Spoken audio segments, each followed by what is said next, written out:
In the Tower of Wizards, an institution recognized by the imperial family of Moronata, the best student of the great sage Shakma, who holds a high position, who became the youngest master of the third level, a genius by nature, and for the first time in her 28 years of life, despite all the beautiful words, she was dubbed a witch because she screwed up. It all started last night, the wedding day of the man the witch had loved for so long.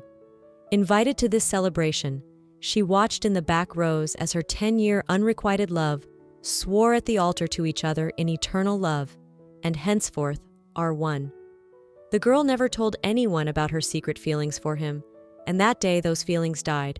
There was no place in this world for those feelings. There's no words to describe the turmoil of emotion.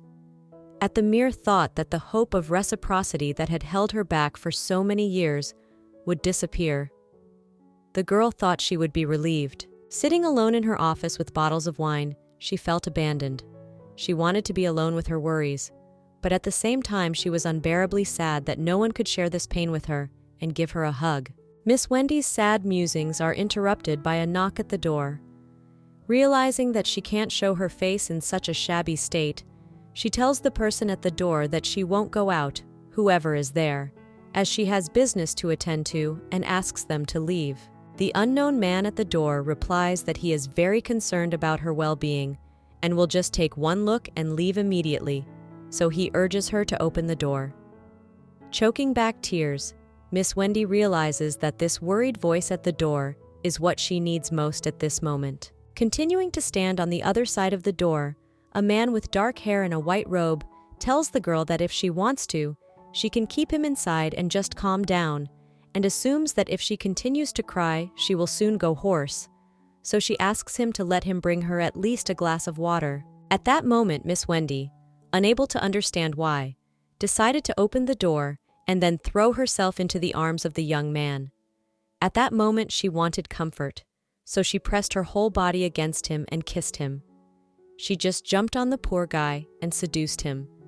At the same moment, she thought that if she had locked the door, she shouldn't have opened it. Lying in bed with her boyfriend, Miss Wendy thought that if it were a stranger, she'd run the hell away with her conscience. But this was Aiden Winter, the most popular newcomer in the Wizarding Tower. Her teacher had highly praised him for his outstanding magical abilities. Moreover, he has a noble and attractive appearance. Aiden is well-mannered and nice to others, which won the hearts of many wizards. Waking up the morning after a stormy, Miss Wendy thinks that her partner will be either 23 or 22 this year. He is definitely an adult and a third-level employee of the Wizard Tower, so he's not a criminal, which is good. But she worries about her teacher's reaction to their affair if he finds out. Aiden wakes up a while later. Miss Wendy puts her hand to her face and looks at the boy, thinking that he is very nice and feeling terribly guilty. The girl decides to ask Aiden if he remembers what happened yesterday, and noticing the way he blushes when he hears the question, she concludes that he remembers everything. Miss Wendy asks Aiden if it was his first time, and realizing from the awkward silence that it was indeed his first experience, the girl apologizes for the act and promises to take responsibility for it, since the responsibility for this mistake lies entirely with her. She can't easily find the right words, so she hopes it hasn't made the young man angry. He explains his apology by saying that he is sure he didn't mean it, and she dared to take advantage of him that night. Miss Wendy promises to redeem herself and do everything in her power, and she is really sorry. But in return, she asks him to keep what happened a secret. Clutching the blanket in her palms, in a moment the girl shivered as she imagined the news that Wendy Blanchett had seduced the newcomer. She dreaded to imagine how those rumors would spread. Her position and reputation, everything she's worked so hard for, could burst like a soap bubble overnight. And what's more, she doesn't want the man she was unrequitedly in love with to know about it, even if it's in the past. Aiden asks the girl if she can swear to him that she will fulfill her promise. Wendy briefly thinks about why he needs vows, but immediately realizes that she is a stranger to him, as he is to her, so it is difficult to believe without any guarantees. The girl decides to swear on the name of Wendy Blanchett. Aiden took Wendy's hand and leaned forward with a slight smile on his face and asked her to marry him. Miss Wendy was taken aback at the request, wondering if he meant the act she had attended yesterday. Though marriage in her mind is when two people who love each other become spouses and start a family. Abruptly jumping out of bed, Wendy explains to the guy that they had only spent one night together, so marriage was out of the question. Her words about responsibility referred to what had already been done and meant that she would do her best to make amends. She was drunk and didn't realize what she was doing, and it would be right to compensate him for the physical and moral damage caused. But that didn't mean that one single night would now determine the rest of her life, so she couldn't accept his offer. After a long silence, Aiden tearfully reminds the girl that she just said she would grant him any wish and swore her name to Wendy Blanchette. This is the first time Miss Wendy has ever seen a grown man cry. Frightened, the girl couldn't be harsh with him. The guilt kept her on her toes.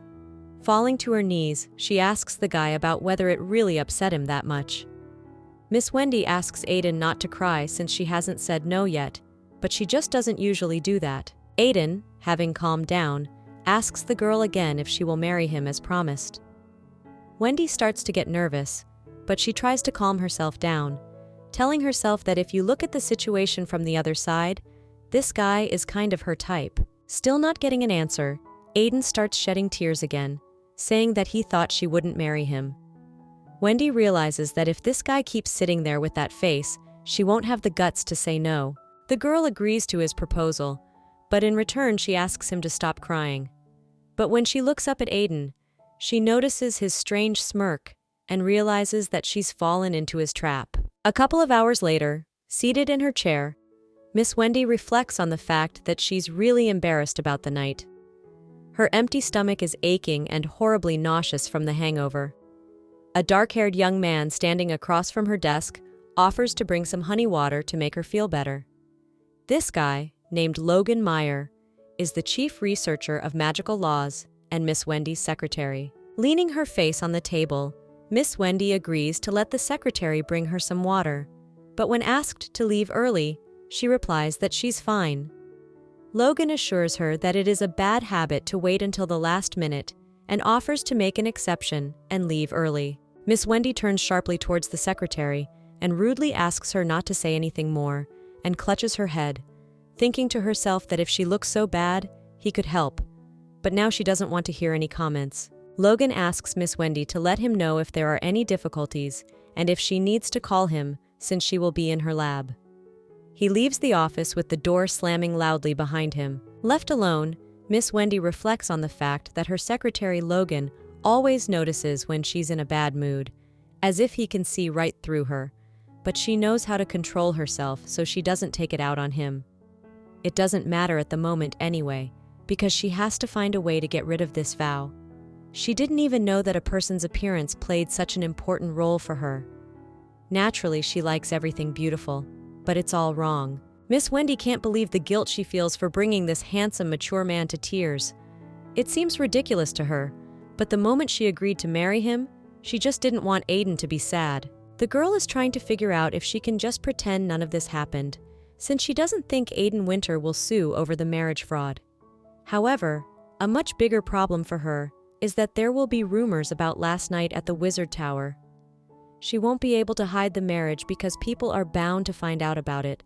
The teacher, the people in the lab, her past lover.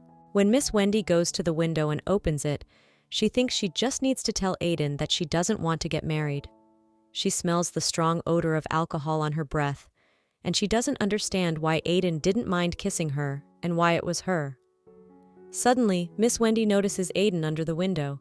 She turns away from the window and bites her tongue in surprise. Looking out the window, Miss Eaton is convinced that her colleague Aiden is down there talking to her.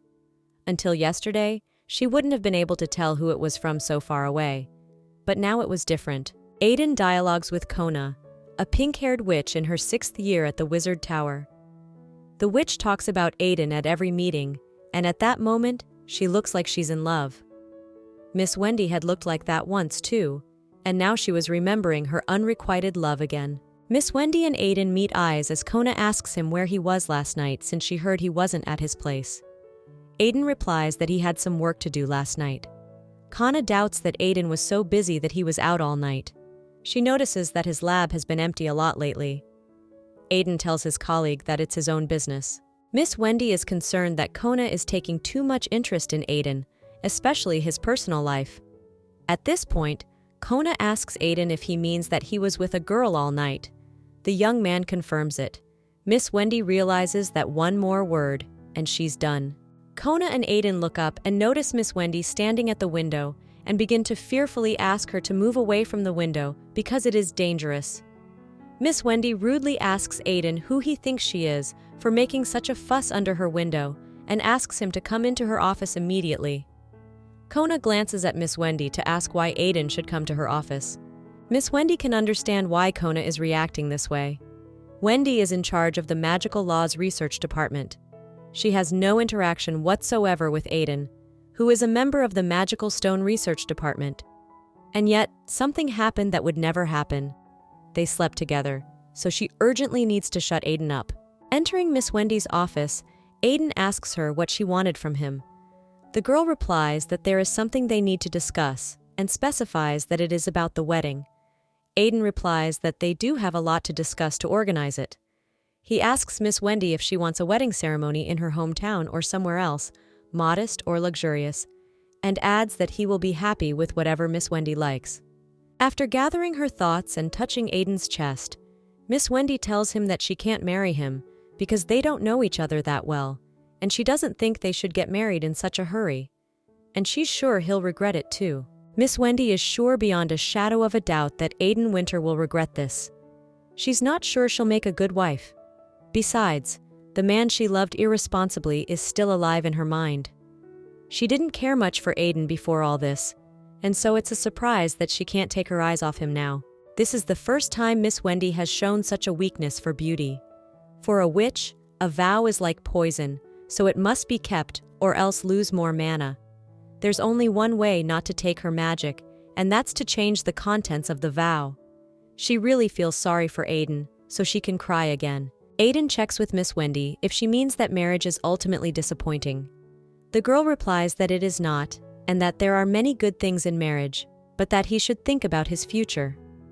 Aiden replies with a smirk on his face that he understands that marriage can be a burden, so he proposes to start their relationship with an engagement, and reminds Miss Wendy that she herself told him that in the end, the vows cannot be undone, and there is no way to escape from the relationship. Miss Wendy is drenched in sweat from the words she heard.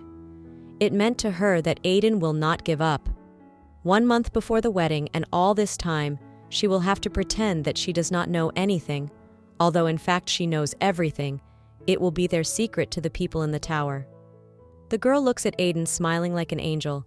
She realizes that behind this smile lurks danger, and the young man is a vicious manipulator. A few days later, Aiden walks into the office where Miss Wendy works with her staff, holding a craft bag of groceries. Rossi Meyer, a researcher of magical laws, and Logan's younger sister, asks Aiden why he brought so much today, to which the young man replies that he did his best for them today. Blonde Nick, a researcher of magical laws and Rossi's fiancé, peeks into the package with interest, wanting to know what amazing thing Aiden has in store for them this time. When they see the fresh vegetables, Logan, Nick, and Rossi enjoy the flavor of them and thank Aiden for giving them a good meal today. Miss Wendy looks irritated at the young man who has entered her office, as she is already busy and he has become attached to her. A week had passed since that day, and Miss Wendy had no reason to see Aiden. She was already so busy that she could do delayed research sleeping in the lab for 3 months, and she'd be better off if Aiden got bored and gave up during that time. And if they met, she'd show him her character. They say if they cross paths a lot, they can become attached. But it'll be over before it has a chance to develop. Miss Wendy had chosen 3 cases among the vast number of cases in the Magical Laws Research Laboratory. In a sudden rush, she had swamped her lab workers with cases. Though she felt a little sorry for them, but to get rid of her obsessive thoughts, there's nothing like work. The girl thought she could forget about everything when she was immersed in her research. She doesn't understand how Aiden can appear in her laboratory every morning if there is nothing left to do in the Department of Research of Magic Stones. Aiden, standing in front of Miss Wendy's desk, replies that there is still work to be done, and he is just about to go to work. Miss Wendy reproachfully remarks that his supervisor Hannah seems to have become very generous as she even turns a blind eye to the tardiness of the newcomers.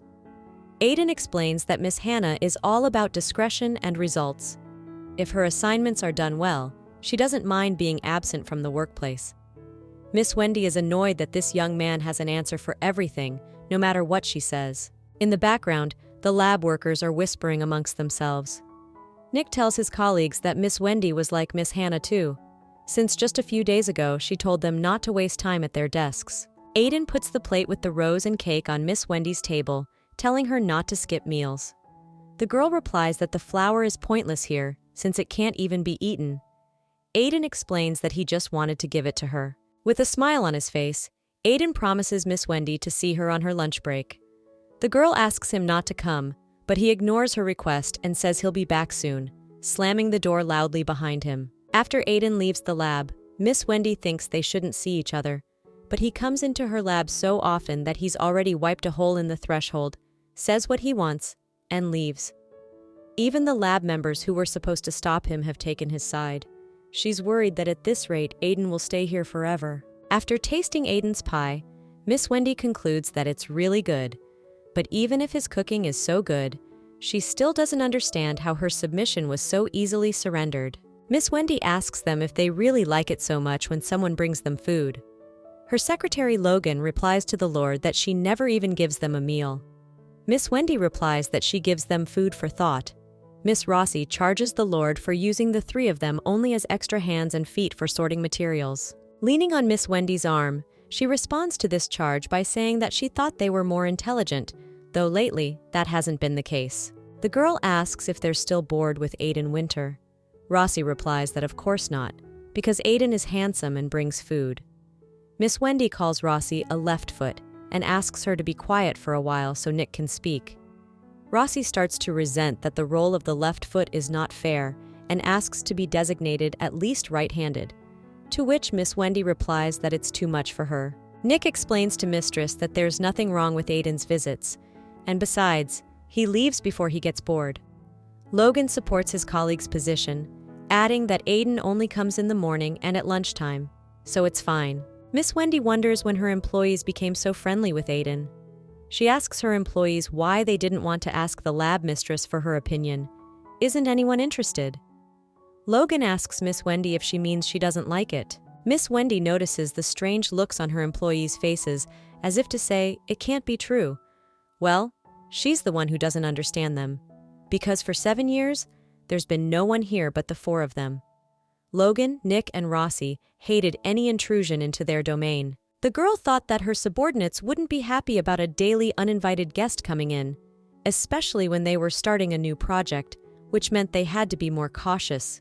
But that's not the case. As soon as Aiden Winter arrives, they're like loyal dogs busy just greeting him. It's very reminiscent of her betrayal. Miss Wendy notices Logan covering Rossi's mouth with his hand so she won't talk. But noticing the smirk on Miss Rossi's face despite her partner's pleas, she asks Miss Wendy not to get mad before she tells. Miss Wendy replies that she won't get mad, and she never got mad at Rossi. Instead, she just tells Logan and Nick off. Rossi explains that Aiden actually knows the magic laws very well. Miss Wendy clarifies how she found out. With Logan and Nick shaking with fear in the background, Rossi tells them that 5 days ago Aiden came by while God was away.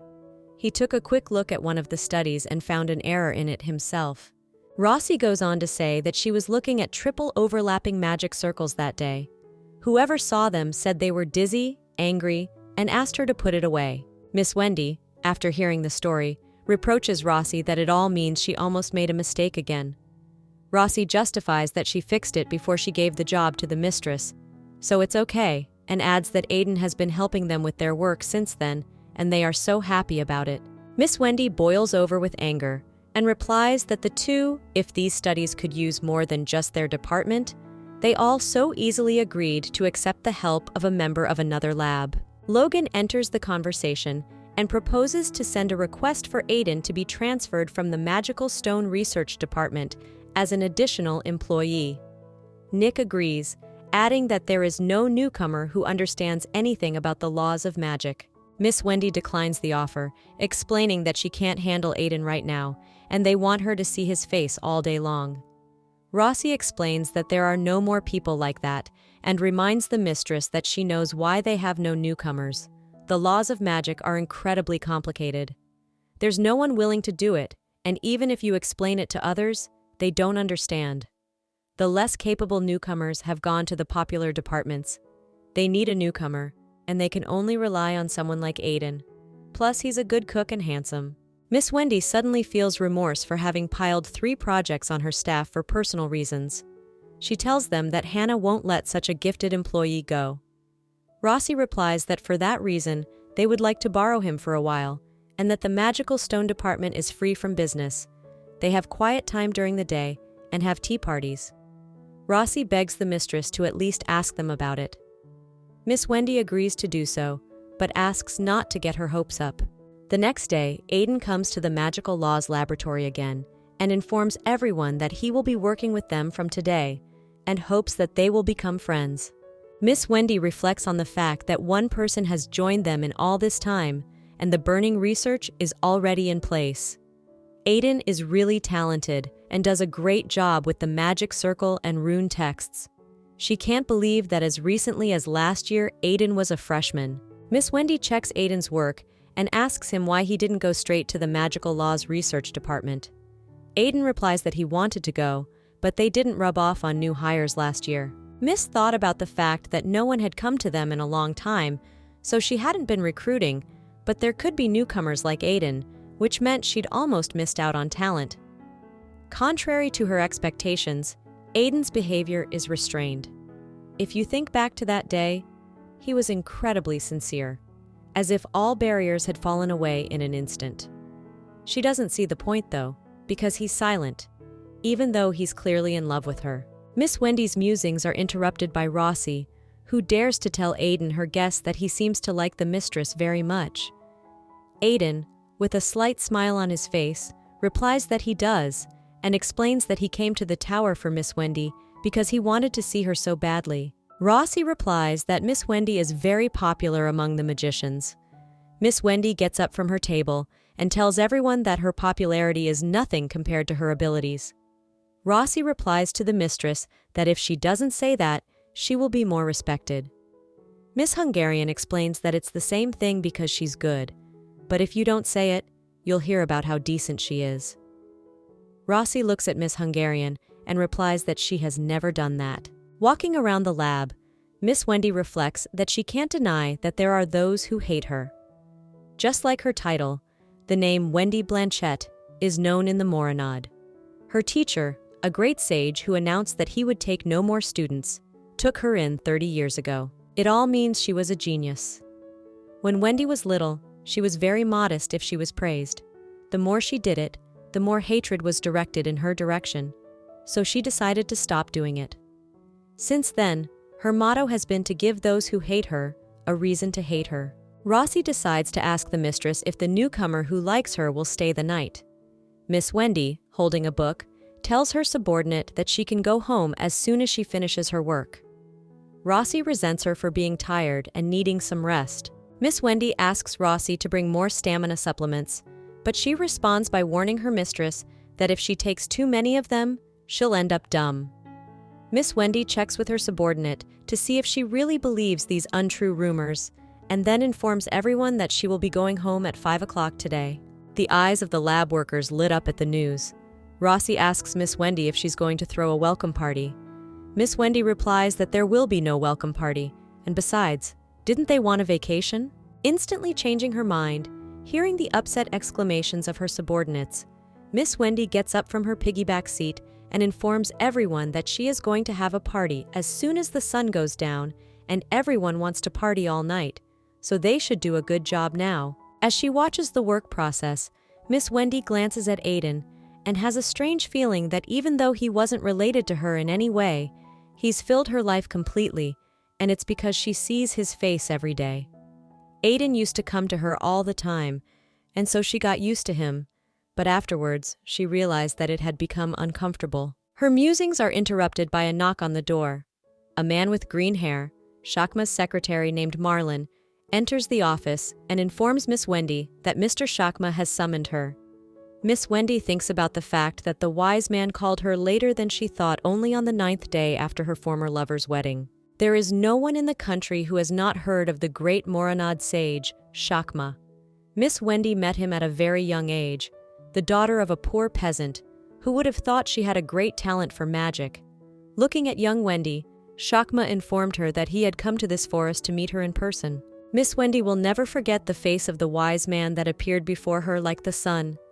It was like the face of a god. Shakma held out his hand to the little girl and asked if she would go with him. Then young Miss Wendy asked the sage if she could eat bread. The wise man replied that he could feed her something better. Hearing this happy news, Wendy agreed to go, a proposal that was not in doubt. She had a younger sister in the family who was even thinner than Wendy herself in those years.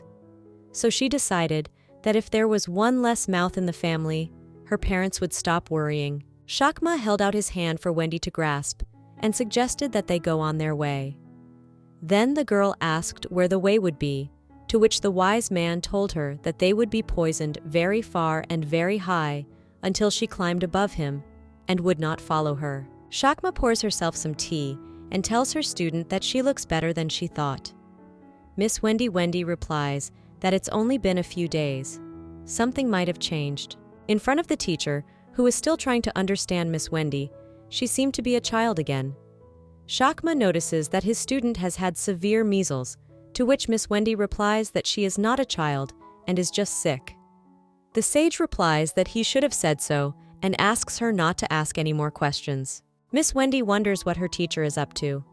Shakma puts a cup of tea on the table and says that recently there have been some interesting rumors about his student. Miss Wendy asks if the rumor is that she is working like a madwoman, which is to be expected because in a laboratory with a small number of employees, 3 big projects were launched at the same time. A cruel witch, a crazy workaholic determined to destroy her employees. Miss Wendy, with a smirk on her face, is already imagining what the rumors are. Shakma tells her apprentice that there is a rumor among the mages that she has a dog, or rather not a dog but a big dog, or should I say wolf. This dog's name is Aiden Winter. Miss Wendy replies to the teacher that Aiden is only helping them with their research. Shakma replies that if that were true, the rumors would not have reached the ears of an old man like him, and points out that it seems to be as well known as ever to everyone but her. Hearing this, Miss Wendy concludes that there must be a lot of slackers here if rumors are already flying. Shakma mentions that Aiden stands out for his abilities, so of course people will talk about him. Miss Wendy adds that she has a lot of enemies. The sage replies that this means there are those who sense her truly complex character. Miss Wendy reminds the teacher of what she learned from him, and then asks him why he calls Aiden a dog. Shakma replies that he is very much like a dog that grabs the collar and follows its master. Miss Wendy thought it sounded like a swear word, though she couldn't deny it because she had recently thought the same thing. Shakma notices that his student does not dislike Aiden in spite of all this. Miss Wendy replies that she is not that cruel because he has done nothing wrong to her. The wise man reminds the student that she has been ruthless in blowing off everyone from whom she has received a proposal. Miss Wendy guiltily replies that she was disgusted by the whole thing, and reflects on the fact that, unlike them, in her relationship with Aiden, she is the instigator, and she only gave him a little time. But more importantly, she wasn't disgusted by Aiden Winter. Shakma asks if they are 5 years apart. Miss Wendy confirms that she is 28 years old, and Aiden is only 23. Though it may not seem like much from the outside, the difference in work experience has made him even younger. Miss Wendy entered the Mage Tower at the age of 5, was eventually given the Magical Laws Research Department, and became a 3rd-level employee. The people on the same level with her are usually between 40 and 60 years old. The newcomers who had arrived last year were no more than yokels to her. Shakma tells the apprentice that to him they are exactly the same, and yet she has no intention of seeing Aiden as a person like her. He advises the student not to get attached to anything and to do as she wishes. It is a special right of youth, and people are young until they die. Miss Wendy asks the teacher if he also remains young. Shakma answers that of course he is, and asks the student if he doesn't look that way. Wendy answers with a slight smile on her face that he does look like that, and even more than that. Shakma puts her hand on the student's shoulder and asks her to stand up, dismissing all doubts because she is not the kind of person who will stop there and promises that everything will be fine. Miss Wendy realizes in the moment that she can't cry because all her tears have already dried up. Instead, comfort warmed her heart. Shakma is the one person who will always be at her side. The reason she is so immersed in her work is that giving back to her teacher even to the day she dies, it still won't be enough. After his comforting words, Miss Wendy came to her senses. She can't make him worry because of her silly crush, even though even at this moment she is reminded of Aiden. It's nothing more than a pleasant consequence. Miss Wendy returns to the lab and from the doorstep begins to resent the staff for relaxing, even though she had not been gone long. Rossi is surprised at how quickly Miss Wendy has returned. Aiden asks Miss Wendy to come quickly to them and shows them that the time is 5 o'clock. Glancing at her watch, Miss Wendy realizes that a minute has passed since she left, which means the staff started preparations about 30 minutes ago. She notices Nick holding a bottle of wine. At first, she wonders if it's too early for wine since they still have so much to do. But realizing that today's joy is more important to them than tomorrow's hardships, she takes the bottle of wine in her hands and raises it up, suggesting that they celebrate the arrival of their new comrade and allow them to drink themselves to death tonight. In the moment, Wendy realizes that it is for these moments and their temperament that she treasures all the staff. After a while, after drinking too much wine, most of the staff passed out right in the lab at their desks. A not fully asleep Rossi, lying face down on the floor, tells Mistress that she loves her very much. After picking Rossi up off the floor and wiping her off the dirt, Miss Wendy ponders why she confesses her love to her every time she has a drink, and at this point tries to wake up Nick to take his fiancée away, because Rossi has started shedding tears because her mistress isn't answering her. Miss Wendy is trying to be patient, as she knew this would happen from the moment the talk of the corporate party started. At that moment, Aiden comes up to them and suggests that Rossi take her as she needs to sleep. Miss Wendy asks him to leave Rossi alone, as she doesn't listen to anyone under the influence of alcohol. But suddenly, Rossi agrees to go with Aiden. This surprises Miss Wendy, as Rossi never listened to what she told her, and the only thing that came to her mind was that Aiden might be a human spellcaster. Seeing Aiden easily lift Rossi up and lay her on the makeshift bed, Miss Wendy notices that he is quite strong, though she knew he had a built body before without even using magic. Thinking about magic, Miss Wendy decides to ask Aiden if he has just used hypnosis. The young man replies that he can do it only a little and would not say he is good at it. Wendy, frightened, decides to ask Aiden if he had used hypnosis on her that morning. Concerned by this speculation, Aiden replies that he didn't do anything to her. Miss Rossi was drunk, so he was lucky. Still, Miss Wendy is confused by Aiden's ability to use hypnosis, but realizes in a moment that he's right, since she wouldn't have fallen for the magic. And if she did, she wouldn't even suspect him of it. But even if she wasn't under the influence of magic, the fact that she didn't show herself in the best light remains unchanged. Miss Wendy turns around to leave, but Aiden grabs her hand and apologizes for possibly making her angry. The girl yanks her hand away and asks him why the apology if he says he didn't do anything at the time. Breaking free, she abruptly turns around and slams the door loudly behind her. Walking down the hallway, Miss Wendy wondered why she had suddenly remembered all this. Aiden runs out after Miss Wendy, but she, hearing footsteps behind her, simply tells him not to follow her. Ignoring her pleas, Aiden follows her up the stairs and yells that he doesn't agree with everything that's going on. Miss Wendy flinched as Aiden's voice sounded different than usual. The young man says that even though she said not to follow her, he won't obey at the moment. Miss Wendy realizes that he can't be pushed away. Aiden asks if she's pushing him away because he's in too much of a hurry. Miss Wendy replies to herself that Aiden hit the bullseye with that phrase. No matter how hard she tries to draw the line, he persistently follows her and even invades her personal space. Aiden continues his speech and says he knows she has trouble opening up to others, but he's getting in a hurry so he can't comply with her request. For Miss Wendy, it was a burden. The reason she couldn't get rid of Aiden once and for all was that she saw him as her sad, one-sided love. Locked in her room, she keeps thinking that she's not going to fall for Aiden Winter's seduction and wouldn't fall for it. The reason for her inability to refuse is that looking at the young man makes her feel guilty, that she's only pretending to give him a chance, but only wanted to appease herself. It's hard for her to watch him naively follow her. Tears begin to flow from Miss Wendy's eyes, and her sobs can be heard outside the door. Aiden asks her if she's crying again. For her, who almost never cries, Aiden is the first person to be able to say those words. It takes Miss Wendy a long time to accept another person, but Aiden is too cold. So she thought that if she didn't end it, Aiden would give up on himself. So much she didn't like getting close to someone so quickly. There was something she disliked even more. Miss Wendy didn't hate Aiden. The one she really hated was herself. Picking herself up off the floor, she saw Aiden standing in front of her with tears rolling down his cheeks. For a while they sit together at the table with cups of tea. Miss Wendy asks Aiden why he is crying. Aiden replies that the reason is that he thought she hated him. The girl replies that this is not true at all. She is not kind enough to leave someone she hates around. She was just uncomfortable because he was in a hurry. These words upset Aiden even more. He asks Miss Wendy if she would forgive him if he let his guard down a little. Miss Wendy replies that forgiveness isn't the issue, and he hasn't done anything wrong.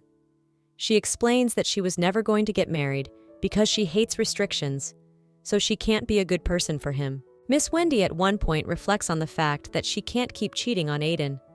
She does not believe in eternal love, though she is rather afraid of being alone because one side of the same feelings will turn out to be wrong. Aiden tells Miss Wendy that she is already a good enough person for him. The girl is outraged by these words and rudely asks him what she has done for him and what he knows about her to call her good. She adds to these words that he doesn't even know how she treated him and why she let him stay with her. Aiden replies that he knows how she felt about him because he's been watching her all this time. Miss Wendy is concerned that her poker face doesn't seem to be doing much to hide it. She asks Aiden why he doesn't stop if he knows everything and how it's possible to make sure that these feelings will last a lifetime in just one night. Aiden replies that he's sure of it.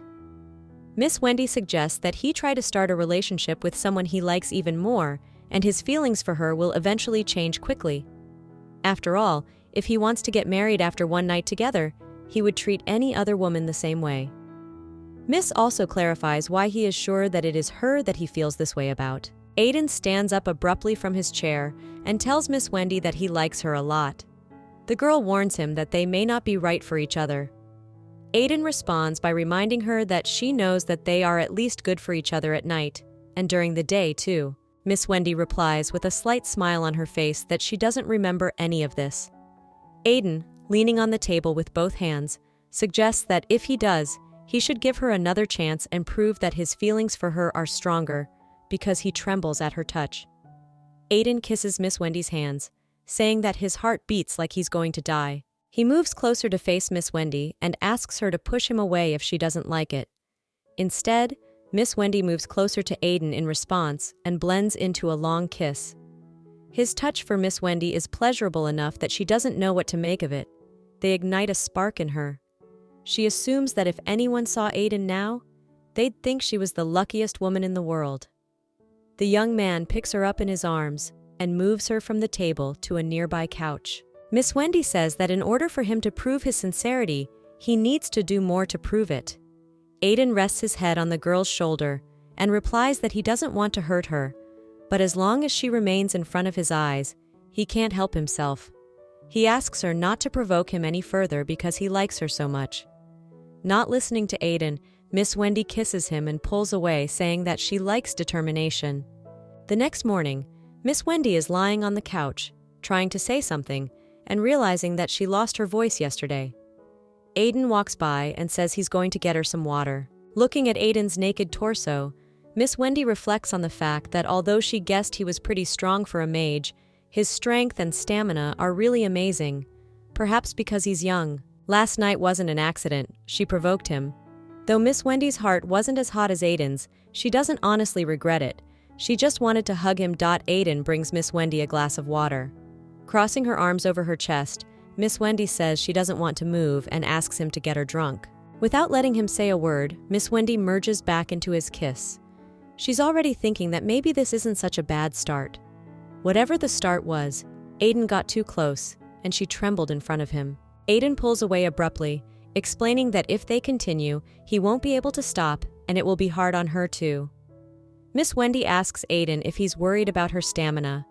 She wants to make another joke, but realizes she shouldn't since she's actually the one having a hard time here, and a little earlier, Aiden only came to his senses when he noticed she was too out of breath. Feeling a chill in the room, Miss Wendy lights the fireplace with a wave of her hand.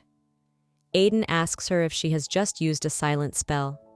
She explains that she had not, and that she had left a gesture-sensitive magic circle in the fireplace beforehand. And using a silent spell just to start a fire is a bit much for her. Magic circles are difficult to obtain for use in everyday life, but if you set it up just once, it would be very convenient on the durability side. Miss Wendy decides it's time to take a shower, because if she gets sick, she won't be able to work. But she has to go home to get cleaned up. Aiden sits down next to her and asks her if she is sure she can stand up. Miss Wendy replies that she can do it, even though it's hard for her. Aiden apologizes to Miss Wendy, but she replies that she has learned of his sincerity and reminds him that she has already told him that she could not be a good man for him and that she liked someone else, although that is now over. Miss Wendy can't be sure they feel the same way about their future. She warns Aiden that it will probably take a very long time. Though she still feels pressured by his speed, she can't say she doesn't like it. Aiden, hearing these words, hugs Miss Wendy tightly. The girl asks him not to hug her so much because it hurts her. Even this decision is a serious and great progress for her. Sometime later, lying at home in a warm bathtub, Miss Wendy reflects on the fact that she has never been in a normal relationship. First of all, there were no suitable candidates. And secondly, she was still holding on to an unrequited love from her childhood. That's why she never had the opportunity for a real relationship.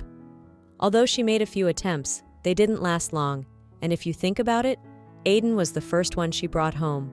Miss Wendy reflected on the fact that most magicians are individualists. Even though the work in the Wizard Tower is done in teams, everything varies depending on the magical power of each person and individual training.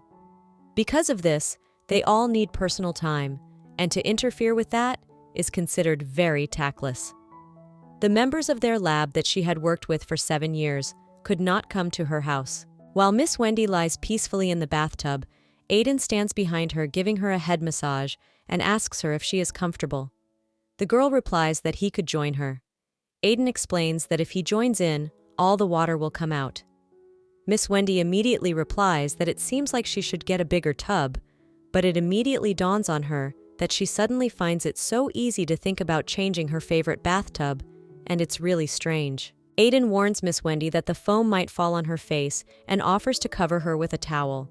The girl refuses because then she can't see him. Miss Wendy finds it strange that she feels comfortable around another man. The next day, Miss Wendy is greeted by angry lab colleagues. Rossi notices Miss Wendy's white-haired face and then charges her for leaving them here and going on vacation. Miss Wendy reminds them that they decided to get drunk and unconscious in 1 hour. Nikki Rossi replies that she could have gotten drunk with them, or at least woken them up. Miss Wendy calls their drinking habits ugly, and notes that she left after wiping the cheese she had soiled herself with off Rossi's face. Rossi is happy that she didn't throw up, and yet she's upset about the ruined corporate party they had to work so hard to organize under the guise of a new employee. Miss Wendy reminds them that she told them all to go home and rest. Rossi agrees and replies that they should have. Miss Wendy tells Rossi that if she listens to what she says, she will break her nose if she falls on her back, and when asked by her frightened subordinate if that means something bad, she replies that it's better than breaking the back of her head. Watching Rossi, Miss Wendy reflects on the fact that in normal life, she is such a silly girl, and it is unbelievable that such a girl has some pretty good abilities. Rossi notices Aiden and confronts him for going home too, when he could have at least woken them up. Aiden replies that he had no choice but to wake them up. Miss Wendy is surprised at how easily he lies, even though he used hypnosis. Miss Wendy asks her subordinate why she wants to go to her house so badly. Miss Wendy asks her subordinate why she wants to go to her house so badly if she is in love with her. Rossi starts waving her hands and denying what she said, explaining that she just likes her as a person. She turns to Nick and asks him if he likes Miss Wendy too. Without waiting for an answer, Rossi tells Miss Wendy that Brother Logan also said he likes Mistress. Wendy calls this question addressed to Nick stupid, and Logan asks Rossi not to say whatever she wants. Rossi again asks the mistress to invite them to her house, but ends up being turned down again. She then calls Miss Wendy a meanie and heads for the door. Miss Wendy overloads the exit and tells her subordinate that they all know she's going to go out, have a good time and come back, so she asks her not to even dream of running away since everyone rested yesterday, and today they'll be working. On one of the desks lies an Empire calendar in the open. On March 4th, 221st, an entry was made that the lights went out in Wendy Blanchette's lab. Although nothing was heard, it was clear that something had happened. However, that was exactly the reason why she couldn't go near it. If it became known to her that they had figured it out, it would hurt her even more. They activated the magic circle and created a barrier around her office so that no one could reach the tower of this unusually proud witch. In the following entry for March 6th, 221st year, there is talk of the incredible newcomer Aiden resisting the witch's mood. He charmed all the lab workers with his amazingly delicious food. The lab members tried to resist, but the sandwiches were delicious. The next entry, for March 9th, 221st year, shows that Aiden Winter was coming into the lab more and more often. At the same time, the witch's face grew tense, but she didn't snap or get angry. The entry for March 12th, 221, says that although the witch is vigilant, she can't help but show annoyance every time Aiden walks by her. The lab workers are amazed at Aiden's ability to become invisible right before she explodes. On March 30th, 221st, Aiden Winter became the official assistant to their lab. They could tell by the way he looked at the witch. It was one more passionate Wendy Blanchett fan. Celebrating the arrival of a new team member, they revealed the existence of this report. The newcomer asked Rossi to look at it, but that's something to consider. March 14th, 221st. On this day, Miss Wendy began to sigh more and more frequently. The atmosphere in the laboratory was not the best. After a while, the Supreme Sage summoned the witch to his office. Now her mood is not worse every time she senses that Shakma will summon her. It's common knowledge that the Supreme Sage treasures Miss Wendy. People have even speculated that Miss Wendy is his secret granddaughter. However, this is a rather ridiculous suggestion.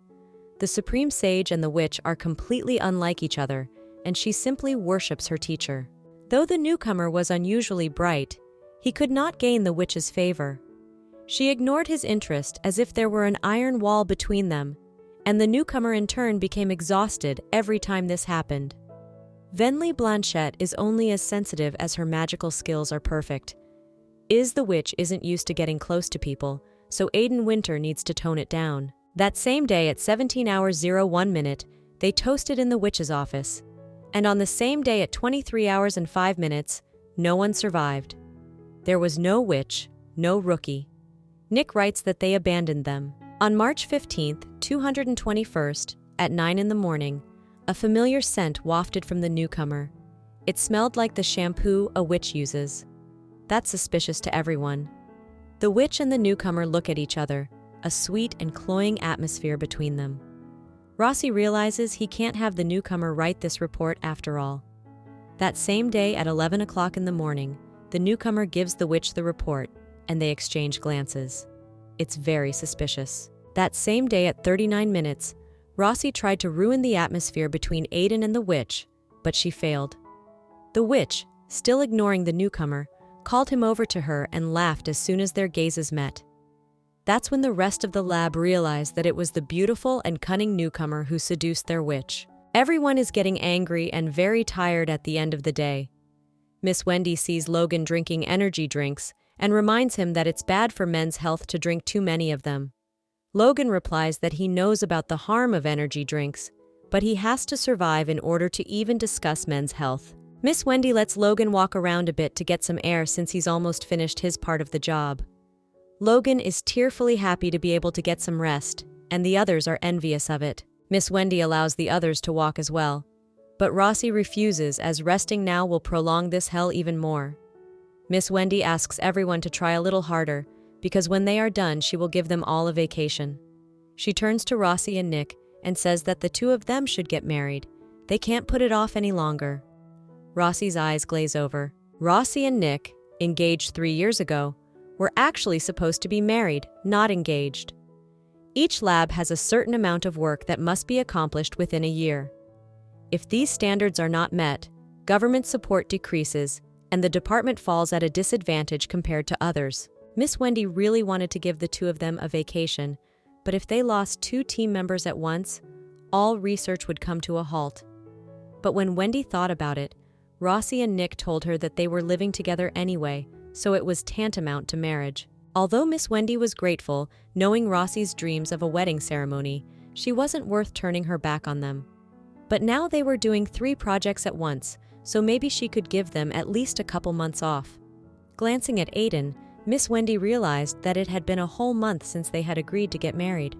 Sitting at home with a cup of tea, Miss Wendy checks the projects and says that it seems that this time their projects will be a success, and they will be able to recruit more participants. During the time she's been working without distraction, a big change has taken place, namely the presence of Aiden Winter. After Aiden started coming to her house, he naturally took a certain place in her life. His things gradually began to appear in her house. If you think of it that way, every time she went home, he followed her. Aiden is also credited with the quick completion of the projects. Although there are employees in the lab, Miss Wendy handles the completion of each project personally. If she were still distracted by household chores, she wouldn't be able to work at such a breakneck speed. So she has no choice but to recognize that Aiden is the perfect partner. He's hardworking, loyal, and loving. Miss Wendy wishes she could return the favor, but she doesn't even know what he likes. Aiden knows almost everything about her, but she knows almost nothing about him. And if she asked him what he loves most, he'd say he loves her. Miss Wendy asks Aiden if they have to get married. Even though she likes him, her reluctance to get married is stronger. She explains that she's fine as she is, and almost nothing will change if things stay the same. Aiden approaches Miss Wendy and asks her if she really doesn't like it that much. Miss Wendy replies that it's not really that she doesn't like it, she just can't imagine it. Aiden replies that he still wants to marry her very much, and having received her consent, is very happy about it. Having agreed, Miss Wendy warns Aiden that she could be embarrassed again if he cries now. Aiden replies that he doesn't cry anymore. Miss Wendy says she's even a little sorry to hear the news, since she likes it when he cries. Aiden asks if she's teasing him. Miss Wendy puts her arms around Aiden's neck and explains that he reacts so funny that she can't help but joke. Aiden's pretty much subservient to Miss Wendy, so the question of marriage is really important to him, and she doesn't want to refuse because of some silly reasons. But still, she would like to keep it a secret for a while for the people from the Wizard Tower, because she still can't make up her mind to reveal her private life to them. Miss Wendy suggests that Aiden go to the temple tomorrow. Aiden replies that he would like to go to his hometown instead and have dinner together at his house. Although it was obvious to Miss Wendy, she had not even considered such a thing, since she has no such thing. Home, hometown, family. She agrees since she knows nothing about Aiden. A short while later, Nick is standing in front of the magic sign panel, shaking because he's afraid he's going to fail again. Rossi tries to calm him down by saying that she's failed 6 times too, and reminds him that Aiden fixed all his mistakes. He and his brother Logan could barely make it, thanks to Aiden. Logan replies that it's not something to brag about. Gathering his thoughts, Nick says if he fails this time, he'll drink the energy drink and start over. He reaches forward to start the magic circle and prays for it to turn blue. Suddenly, to the delight of everyone in the lab, the panel turns blue. Everyone rejoices that the project they've been working on for so long is finally finished. Miss Wendy praises the employees for doing a good job, and at least one of them has moved up a level. She informs everyone that she is going to go right away and report on the completion of the project. Logan offers to go with her, but gets the answer that she doesn't like going with zombies. The staff suggests that they all go together tomorrow, but Miss Wendy assures everyone that it's not worth spending the whole day on something that's already finished. The sooner she turns in the report, the sooner they'll be approved for vacation. Logan is surprised that the missus wasn't kidding about the vacation. Miss Wendy replies that she never joked about such things and tells the couple in their group that they can choose where they want to go for the 2 months. Nick and Rossi get tears in their eyes from happiness. Miss Wendy walks into the Wizard Tower management office to file a report and request a leave of absence. The manager checks the history and sees that Miss Wendy has never taken a vacation and suggests that she take a year's vacation. The girl replies that she doesn't want to take too long a vacation, only 2 months. In that case, she is offered to add another month, and she agrees. Wherever Aiden's hometown is, she hopes that 3 months will be enough for them. Miss Wendy tried to find out where Aiden's homeland is, but got an ambiguous answer from him that she can only find out when they go there. No matter how many times she asks, he says one thing. Of course she'll find out, because they'll already be there. He glances at the scattered papers and curses at the employees for not cleaning up before leaving. It was obvious from the mess that everyone had run away as soon as their vacation was confirmed. But it's not surprising, because they've been living like zombies for 2 months. Taking this chance, Nick and Rossi have to get ready for the wedding they've been putting off for so long. Logan will also have a lot to do as the bride's brother. At one point, Miss Wendy remembers that she has a wedding to go to. She remembers what she will have to do, since she has no more than a decade's worth of knowledge about weddings and no interest in them at all. She decides to put these thoughts aside, deciding to let things go on as they are and make something of it. Aiden interrupts Miss Wendy's musings by entering the lab and wants to say something about her sitting with her feet on the table, but the girl doesn't let him finish and replies that she won't listen to his nagging. Aiden reminds her that she herself told him that she was uncomfortable sitting because of her back pain, so all the more reason to sit properly. Miss Wendy replies that she knows that without him, so just leave her alone, because she has already said before that she won't listen to him. Aiden sits down on the table and asks Miss Wendy about why she has such a bad temper. The girl asks him to stop talking like he's an adult. Aiden explains that he just wanted to say it softer and doesn't think she's a child. Miss Wendy asks him about why he doesn't tell her anything and if he really wants to marry her so badly. Even though they will have 3 months off, they will also have to attend Nick and Rossi's wedding. Aiden replies that this is enough time, as when they arrive at his home country, everything will be ready. Aiden smiles wryly as he finishes. Miss Wendy asks him if he thinks that if he smiles, everything will work itself out because he's handsome.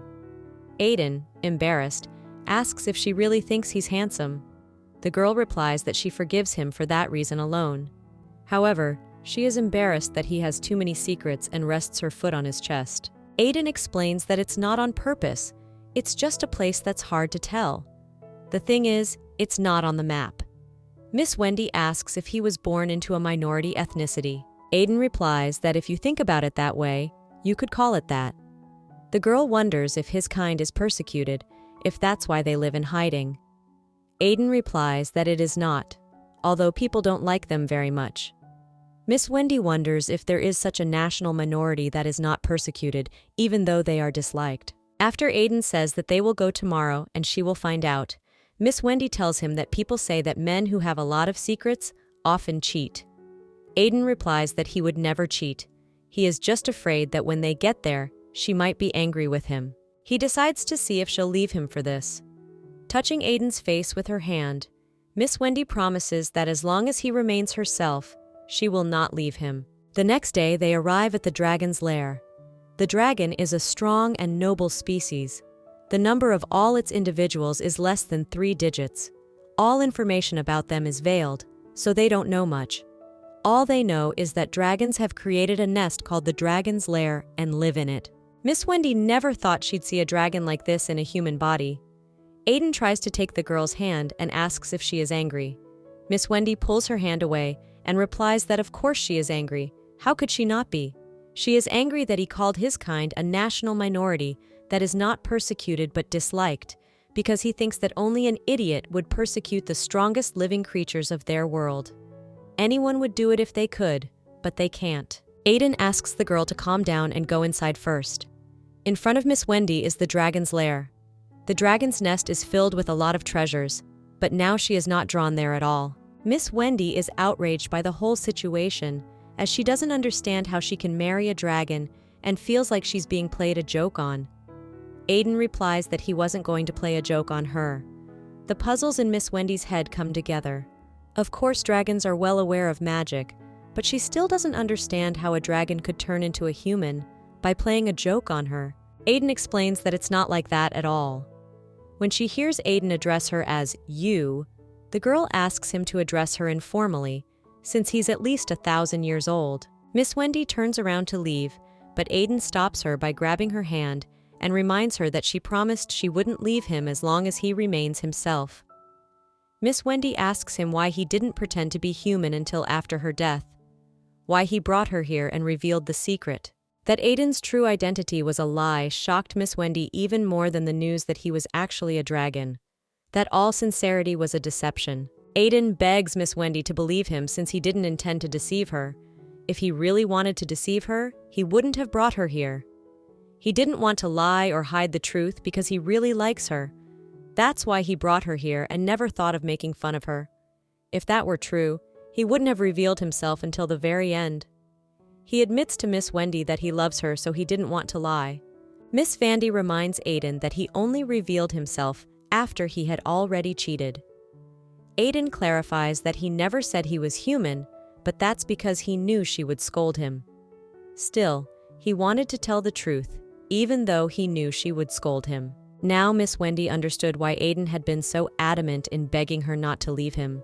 He assumed she would burst into flames, so he tried to convince her in advance not to leave him. Even though it's not something she can immediately forgive Aiden for, she decides she needs to bring him to his senses anyway. Miss Wendy asks Aiden what his real name is, but he replies that it is his real name. Suddenly, Aiden jumps up from his knees and wraps both arms around her. Miss Wendy asks him to let her go, but Aiden replies that he won't because he thinks she's going to leave.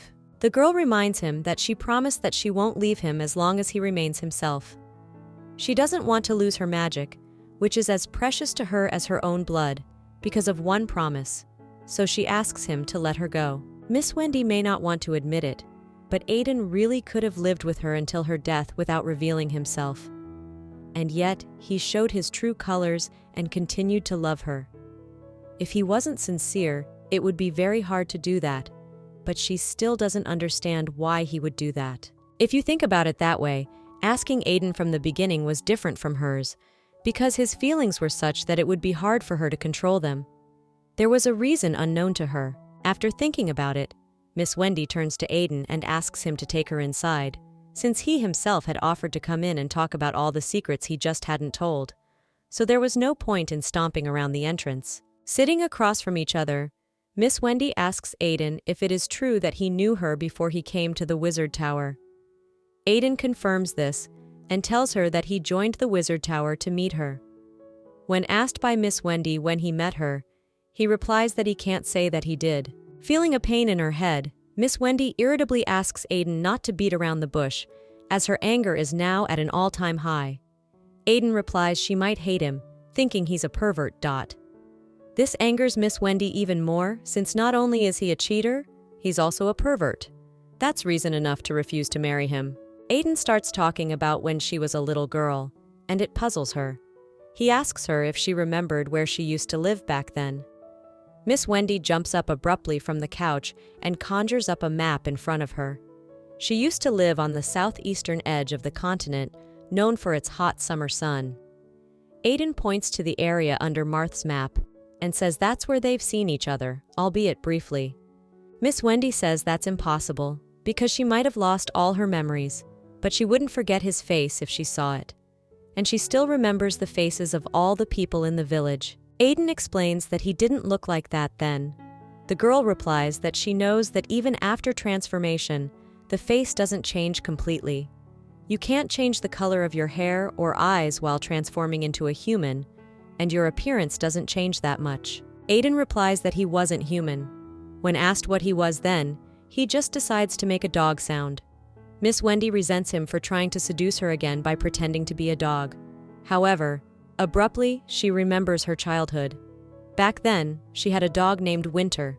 The dragon is the strongest creature on Earth and in the heavens. At the same time, it is the closest thing to a deity.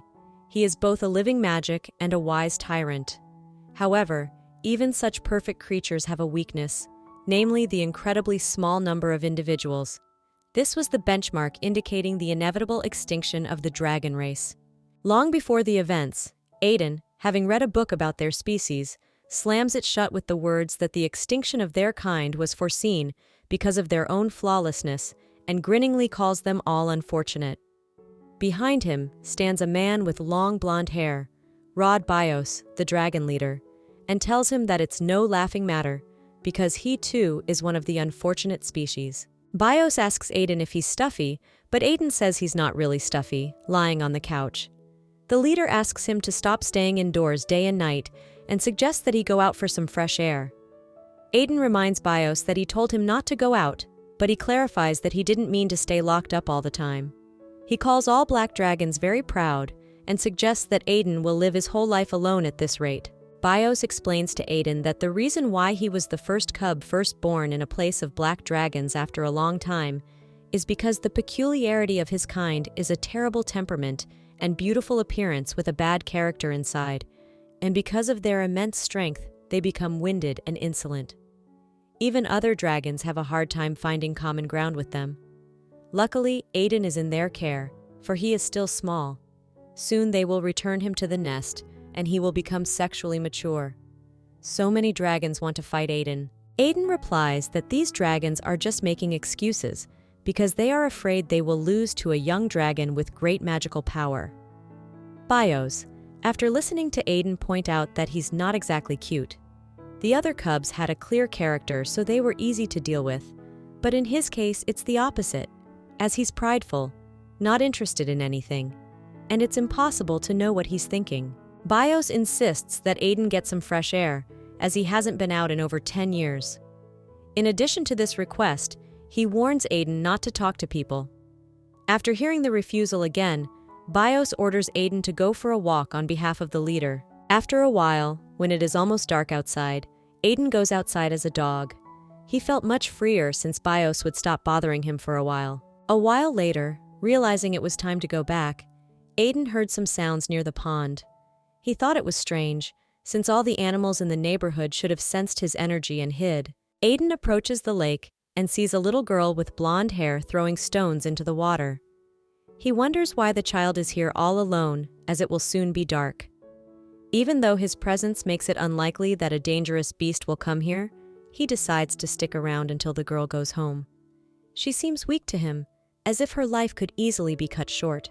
Suddenly, out of the blue, a rock flies over to Aiden's side and the girl notices it. She decides to walk over to the dog, which confused him a little, since he thought she should have been at least a little scared. The girl walks closer to the dog and starts stroking it, calling Autumn kind and good. Aiden thought about how lucky she was that he wasn't a real dog, and if she kept reaching out to wild animals like that, they might bite. The girl introduces herself as Wendy Blanchette and says that she is looking for a place where she can safely spend the night, although it is summer, but it is quite cold. Wild animals can appear at any moment, so she thinks she will feel safe near him. Anyway, at home they will not look for her. Aiden ponders at this point that if Bios found out something was human, would definitely nag him. The girl is starting to annoy him more and more. The moment he thought about it, Wendy hugs him tightly and lies down next to him. The dragon resigns himself to this as he decides that nothing will happen in one night spent next to a human. Wendy Blanchette was an unusual child. She would spend the night in the woods. And not only was Wendy out here by herself, she wasn't afraid of and didn't shut Aiden out, even though you could tell he was an adult dog by the look of him. Wendy was not only not afraid of him, but she tried to give him commands like sitting down. She treated him like a real dog, and he obeyed. Wendy assumes that the dog is so smart because he was probably raised by aristocrats and suggests that we try the tumble command tomorrow. The girl sits next to the dog, whom she named Winter, and tells him that every day she comes to the forest to meet him, so she asks him to come to her too. Playing with him is the most fun for her, as she and the little children are not on the same level, and therefore she can't play with them. Wendy feels as if she keeps playing with them, she will pass on their stupidity. At first, Aiden thought Wendy couldn't get along with her friends, but the girl was mature and intelligent beyond her years. Plus, she had innate magical abilities. He figured Wendy had never been taught it, but she could control mana. With such talent, she could even become a supreme sage. If he could talk, he could teach her magic. But what Wendy needs now is not a teacher, but a dog to listen to her Winter. Lying on the grass under a starry sky, Wendy tells Winter that her little sister Amy is very cute, and it is amazing that even though she is very small, she has eyes, a nose, a mouth, and arms and legs. She assumes that now her family will be even poorer. Amy will need a lot of food to grow up. Her family can't raise 2 children, so Wendy thinks it's better for her to disappear. She wants to ask her parents why they had another child if they can't even take responsibility. But when she thinks of Amy, she can't blame them, because it's the only way she could meet her. Wendy hugs Winter and asks him if he will sleep with her tonight, because he's the only one she needs.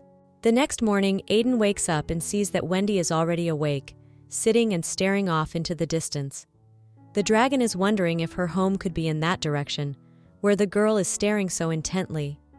In fact, she is waiting for them. As mature as Wendy is, she is still a child. Perhaps this girl hoped that her parents thought she was someone who shouldn't disappear and would look for her. Aiden now understood why her voice was shaking and why she wasn't speaking sincerely. The family needed Wendy. Even though he was close to her now, it wouldn't be long before he had to go into a long winter hibernation, and then Wendy would be alone. That kid who said he only wanted winter, he thought limiting the amount of time he and she could be together was a good thing. But now Aiden is starting to worry about that and doesn't want to leave her alone. One day, Bios meets Aiden and says with a smirk that he didn't think he'd be out so often. Aiden, with a wan face, tells the leader that he wants to ask him about hibernation, namely, if it can be postponed for a while. Bios replies to Aiden that it suits him to be a dog and asks him not to make such an angry face since he only got a little peek at him because he was worried. Aiden explains that he was angry that he didn't tell him about it properly according to the rules. Bios advises Aiden not to be obsessed with the girl because before he knows it, normal people will be old and dead. He assures Aiden that even though he can't understand the feeling now, he will understand after he awakens from his sleep. Aiden replies that if human life really is so fleeting, why not postpone hibernation at least until after Wendy dies? Realizing that he said the name out loud, he asks his mentor to pretend he didn't hear it. Bios warns Aiden that first love never ends well.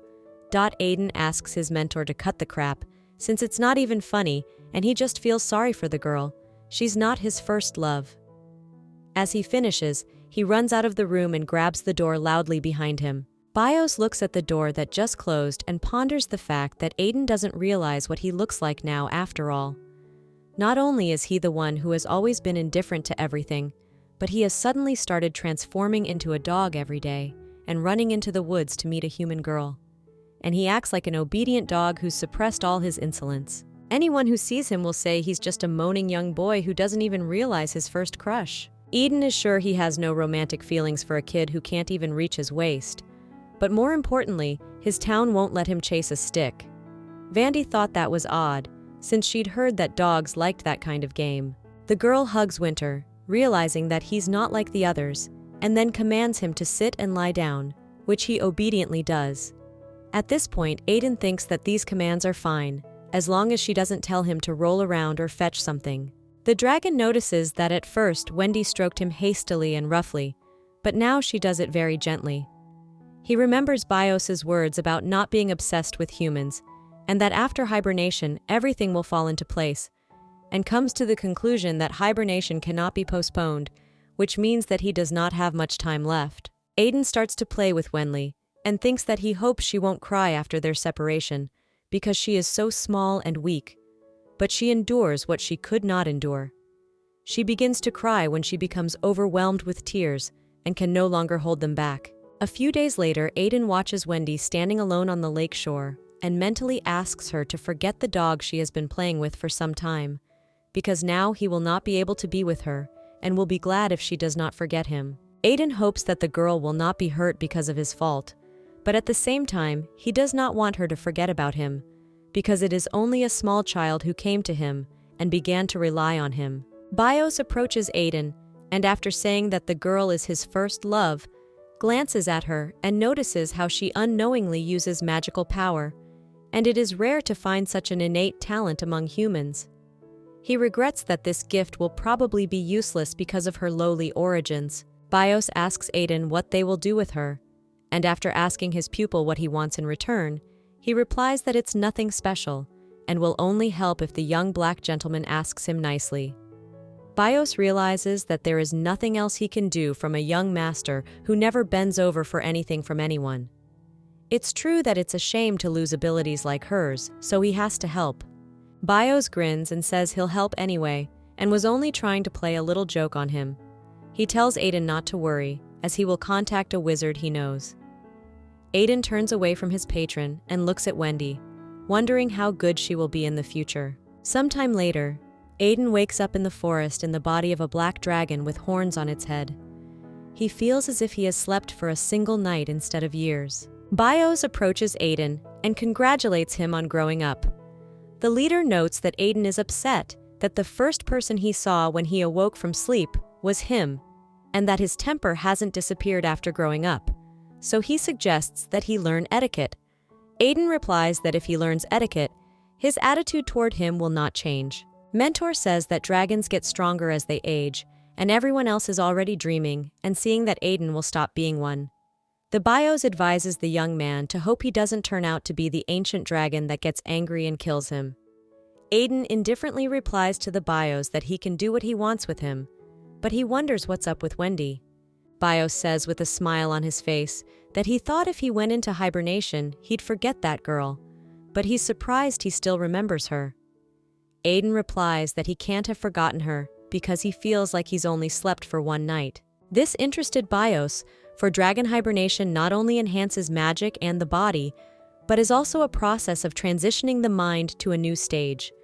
After awakening, Aiden had to become dispassionate about everything. As it happened, the first name he uttered upon awakening might have been that of the girl. Bios wonders what if the girl is dead, since it's been about 20 years, but people die very easily. Aiden reminds his mentor that he said he wouldn't let her die while he slept. Bios reminds him that he only promised he wouldn't let her starve to death, but he didn't promise to protect her. Aiden grabs Bios by the throat and tells him to stop joking and tell it like it is. Bios replies with a smirk on his face that if he actually raided him, he'd probably kill him, so he's done with the jokes. After adjusting his tie, he tells me that that child was taken by Shakma, a magician he knows. He's fastidious but merciful. He's a very interesting man, and he's also capable. If Wendy Blanchett hasn't fallen into something bad or gotten a terminal illness, she should still be with him. Aiden replies that he has to see if she's still alive. Bios reminds him of what he's already said, which is that first love doesn't end well. This human child must have completely forgotten about him by now, and besides, it's been about 20 years. Aiden rudely replies that he's tired of repeating that this girl is not his first love. Bios concludes that it is useless to say anything until Aiden is convinced. Aiden asks his mentor where his Shakma is. In the settlement where the wizard tower is located, two people are discussing the fact that Shakma's latest apprentice is the youngest civil servant of the 3rd level. She's the first face of that complex research department of magical laws. It's the appearance of a genius, and her name is Wendy Blanchett. Aiden overhears this conversation. He's reflecting on the fact that it turns out Wendy's become very famous. So much so that it's hard to believe she's the girl he saw on the creek bank. But at least she's not dead yet.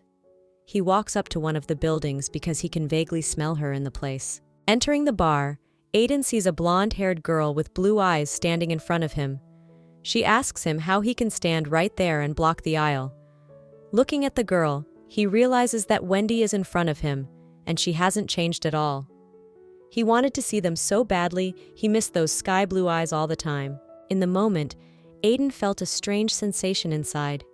He'd only come to meet the child he'd seen in the woods. But for some reason, his heart beat faster in front of Wendy, something that had never happened when he was in the form of a dog. Noticing the strange behavior of the young man standing in front of her, Wendy asks him if he is in pain, and putting her hand on his forehead, she asks him to calm down, as she doesn't want to hurt him. After removing her hand from the stranger's forehead, Wendy tells him that he seems to have a slight fever and thinks he has a cold, so she tells him to go home. Aiden replies that he's fine. Wendy is sure that the stranger is lying and asks him about who he is here with or if someone is waiting for him. After answering all the questions in the negative, Wendy just doesn't show her youthful fervor and just goes home to rest. Aiden agrees and the girl strokes his head, wishing him a good trip. Wendy then heads to her co-workers and asks Rossi not to order anything without her. Rossi rebukes the mistress for taking too long to show up. Miss Wendy reminds her that she's still paying. Aiden continues to stand with a goofy smile on his face in the aisle and thinks about the fact that Bios was right. Wendy really is his first love. Rossi asks Miss Wendy what her ideal type of man is. Wendy suspiciously asks her subordinate where she will use this information. Rossi explains that she's just curious because Miss Wendy has rejected even the good guys. Miss Wendy says that first a man must be handsome and tall, so smart, kind, and a good listener. She is bad at housework, so he should be able to do even small chores, and it will be good if he knows how to cook. And most importantly, her ideal man should be nice. Rossi responds that mistress that she is looking for a man who does not exist in this world. Miss Wendy replies that a man who is manly, handsome, sweet, and kind is the most important thing. Aiden has been eavesdropping on this conversation all this time and has written down everything Wendy has listed to be perfect for her. Back to the present, Aiden, sitting next to Miss Wendy, says that all those 20 years he spent hibernating, he thought about her. As soon as he woke up, he went looking for her. He wanted to be near her, so he went to work at the Wizard Tower because he fell in love with her at first sight. Aiden had wanted to be her family since a long time ago, and he wasn't going to cheat on her at all. Miss Wendy remembers everything she said to the dog at the time and reflects on why she went through the transition at age 5. It would be better if she didn't remember it at all, as she is ashamed of it. Aiden tells Miss Wendy that she can blame him by saying he was cowardly to take a chance. But when she relied on him, he was actually immensely happy. She's always been the only one for him, so he can have her heart if he wants it. Miss Wendy was angry and asked not to be named. He told her the things she didn't want to remember, the times she wanted to forget once and for all.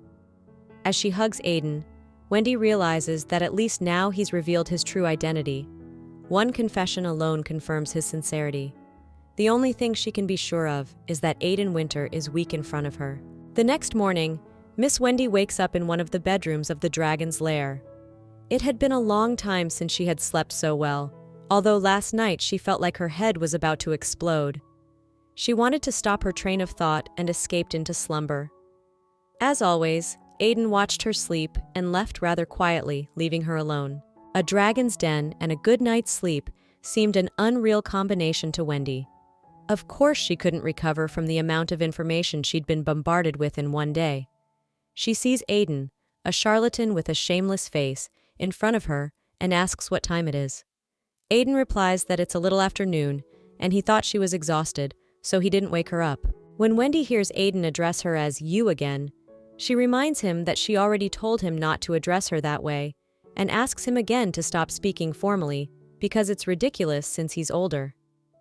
Aiden replies that he is used to addressing her that way. He likes it and is comfortable with it. Miss Wanda calls him a strange dragon. Dragons in Miss Wendy's mind were fierce, letting fire out of their mouths. But she didn't understand how a gentle fellow like Aiden could be called a dragon. He was very good at ruling his territories, not exploited by elves or dwarves. Aiden, as if reading Miss Wendy's mind, tells her not to worry since he only acts like this in front of her. Wendy agrees, as it's no time to worry about others when she herself has been screwed over. Aiden offers Miss Wendy something to eat, but she refuses since she has no appetite and never eats 3 meals a day. Aiden asks her to eat at least a little. Wendy comes to realize that although Aiden seems soft, he is really stubborn. A while later, Miss Wendy eats the soup Aiden made and asks him when he learned to cook. Aiden says he started learning last year when he was applying for a job at the Wizard Tower. He asks Miss Wendy how she likes the soup, to which she replies that it is cooked perfectly. Aiden is very happy with this answer because he learned to cook especially for her. All because he heard about her love for a man who cooks well. At this news, Miss Wendy chokes on her soup. When Aiden asks her if she's offended, she replies that she's not. She just realized how hard he's trying to please her. Miss Wendy eats small bites of bread and ponders everything Aiden does. He does it for her. To put it cleanly, she didn't hate him. After she found out about his sincere love, hating him became even harder. If she has to choose whether she likes him or not, the positive side wins. The problem, however, is trust.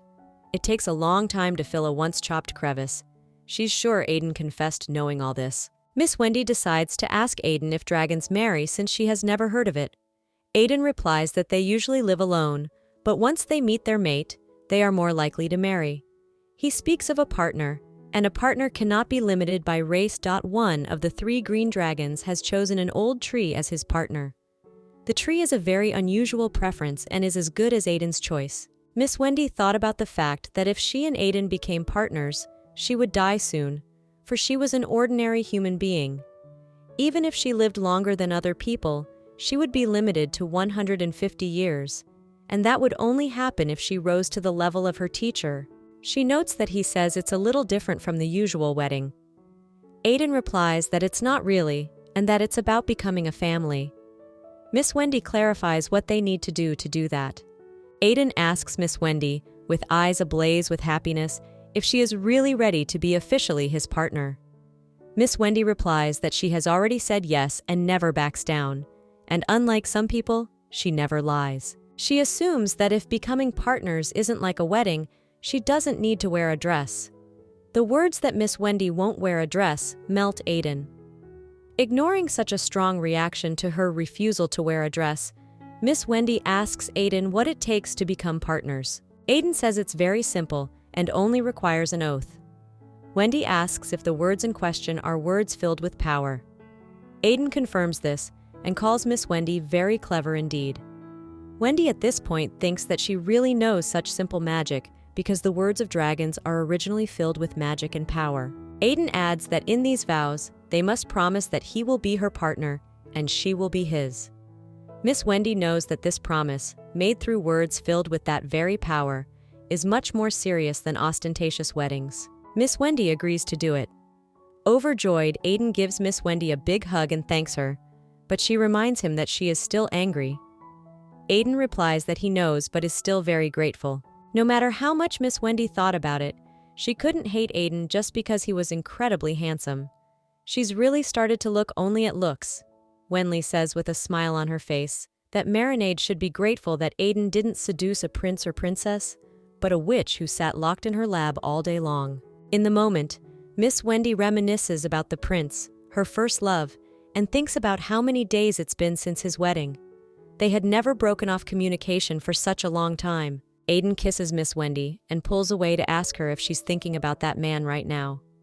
Miss Wendy asks if he's jealous. Aiden suddenly pulls away with a very unhappy face, on which you can read that he is indeed jealous. Miss Wendy ponders that if you put these two on a scale now, surely Keen would outweigh him. After all, even if it's not love, they have a friendship that lasted for 10 years. She needs more time. Aiden tells Miss Wendy that he understands her, but asks her not to think about the prince right now, because he is the one next to her. For just this one moment, he asks her to look only at him. Sometime later, Miss Wendy notices an ancient book on one of the shelves that she is seeing for the first time. Aiden replies that he has many more of them, and she can take whatever is here. Wendy refuses his offer and asks him to look the other way so she can focus on the book. Aiden asks her to ignore him and enjoy the books. At that moment, a golden-colored bird flies into the room. Aiden catches it with one hand and tells it to stop making noises. He is a little angry because he was interrupted from spending time with Wendy. Looking at the bird, Wendy is surprised to see that it glows without even receiving light. She asks Aiden who sent this spirit here. He replies that this bird was sent here by the Dragonkin, the leader of all dragons. Miss Wendy asks if he's done something wrong. Aiden replies that he has done nothing wrong, but even though he hasn't, he needs to step away for a while because he's being summoned to his room. When asked if it was urgent, Aiden replies that he knew the head dragon had nothing better to do, but didn't think he'd even send the bird to him. He kisses Wendy on the cheek, telling her to come back soon, and closes the bird's beak, reproaching it for being very noisy. But at one moment, the bird breaks free and flies forward with his paws towards Wendy. They move outside the dragon's lair. Aiden asks Miss Wendy if she is okay and if she is hurt. The girl asks to be quiet as her head is ringing very badly. Angry, she asks where the glowing jerk is, not liking the fact that she saved him, and he repaid her kindness with evil. If you use the teleporter without preparation, half of your body can disappear altogether. Bios appears before them and tells Aiden that he warned him and how nice it would be if he listened to him. He explains that he called both the witch and Aiden from the beginning. He finds it funny that his apprentice thought he could hide his girlfriend forever. Aiden hugs Miss Wendy and tells Bios that she isn't even a member of their clan, so she doesn't need to answer his call. Bios agrees and explains that this is the reason he went to the extreme method. There are many who are interested in the witch, especially those who hate him. Aiden screams for the dragon of the clan to stop this nonsense. Miss Wendy looks at Aiden and thinks about him being so angry, as if he were a different person. She asks him to let her go and stands up from the ground, saying that they have come such a long way to get here, so she asks him to let her at least face the dragonkin. Bios looks at Miss Wendy with a smirk. The witch asks the dragon of kin if he knows her. Bios replies that he can't say he does, and he can't say he doesn't know. Miss Wendy thought that when she imagined the dragon of the family, she thought of a serious and strict atmosphere. But the dragon standing in front of her looked more like a lover, the son of a noble family. Though his appearance is dazzling, his beautiful golden long hair and bright yellow eyes are impossible to look at calmly. Bios asks the witch if the reason she's scrutinizing him so closely is because he has an unusually distinguished appearance. Miss Wendy confirms this, and Aiden wonders if she meant it. Laughing at the situation, Bios asks the witch how Shakma is doing. Wendy is surprised that the dragon knows her mentor. Bios replies that of course he does, since they are friends. He tells her that Shakma is a very outstanding person, though he likes his character best. Miss Wendy agrees that Shakma is indeed a man of strong character. Bios notes that Wendy has taken it all over from him. Miss Wendy says that it is not strange at all for such a man as her master to have a dragon of a kind as a friend, for he is extraordinarily great and cannot be disrespected. Bios says that Shakma often told him about her. Miss Wendy suggests that these were not compliments, as someone like Shakma cannot easily praise someone. Dragonkin explains that even though it wasn't praise, Shakma was bragging about his student. Aton was very jealous because he doesn't have such a cute child. Those who do are not cute cubs at all, and Aiden is the least cute of them all. Miss Wendy asks the dragonkin about why he looks after the cubs, what their parents do. Bios explains that dragons have a very vague idea of kinship and bloodlines, so even after watering a cub, they can't genuinely care for it. He asks the witch if she knows that the dragon's heart collects mana. Wendy replies that she knows that it is a very precious magical instrument that produces unlimited mana. 400 years ago, a group of dragon slayers consisting of about 20 men, including mages and knights, were assembled.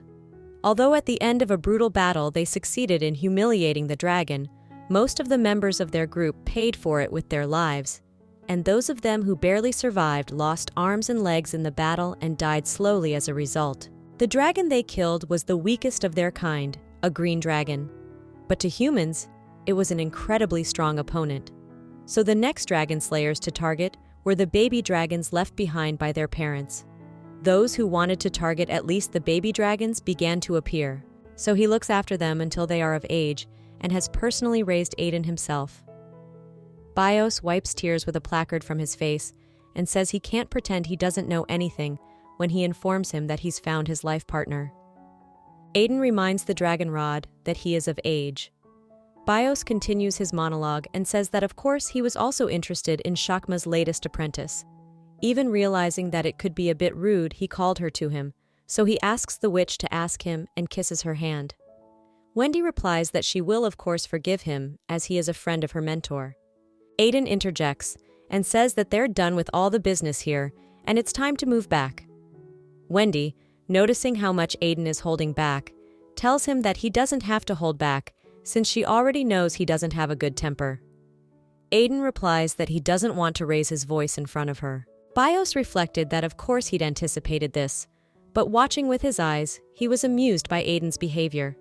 He reminds his ward that he ran away as soon as he became an adult, so he didn't even have time to give him a gift, and thought about witnessing their vows and giving him something to remember them by. Aiden wants to say that they don't need it, but Wendy interrupts him and tells the dragon family that it's a great idea because they have no reason not to. Aiden, with pitying eyes, tells Miss Wendy that he can give her a gift too. The girl replies that she's not interested in anything but very strange and rare artifacts. A weakness for artifacts is the fate of all witches, and it would be a free gift from the dragon of the family. If he even forcibly brought them here to give it to them, it asks Aiden to consider how incredible a gift it must be. Bios asks to wait a moment, as he needs to take a good look at his jewelry warehouse. After Bios leaves to look for artifacts, Aiden asks Miss Wendy if she'll really turn a blind eye if she's bribed with artifacts. When she replies that if he's brilliant enough to bribe her heart, she'll really turn a blind eye. Aiden puts Miss Wendy's palm on his chest and says she can have his heart if she does. Wendy asks not to joke like that because even if she says it's not a joke, she doesn't like it. It puts too much pressure on her. Aiden kisses her hand and tells her that he belongs to her anyway. Wendy refuses the offer, but Aiden just smiles in response to her words of rejection. Miss Wendy recalls an early childhood conversation in the teacher's office. Shakma had told her that incredible power could be stored in a single word. The moment she made an oath on the words, she'd great not be able to change their power. Wendy wondered how she would then be able to use magic. The sage replied that if magic disappeared and she could not cast spells, she would lose her rights to be a sorceress, so she should take her vows and words seriously. Wendy walks into the inside of the dragon's lair and mentally apologizes to her mentor.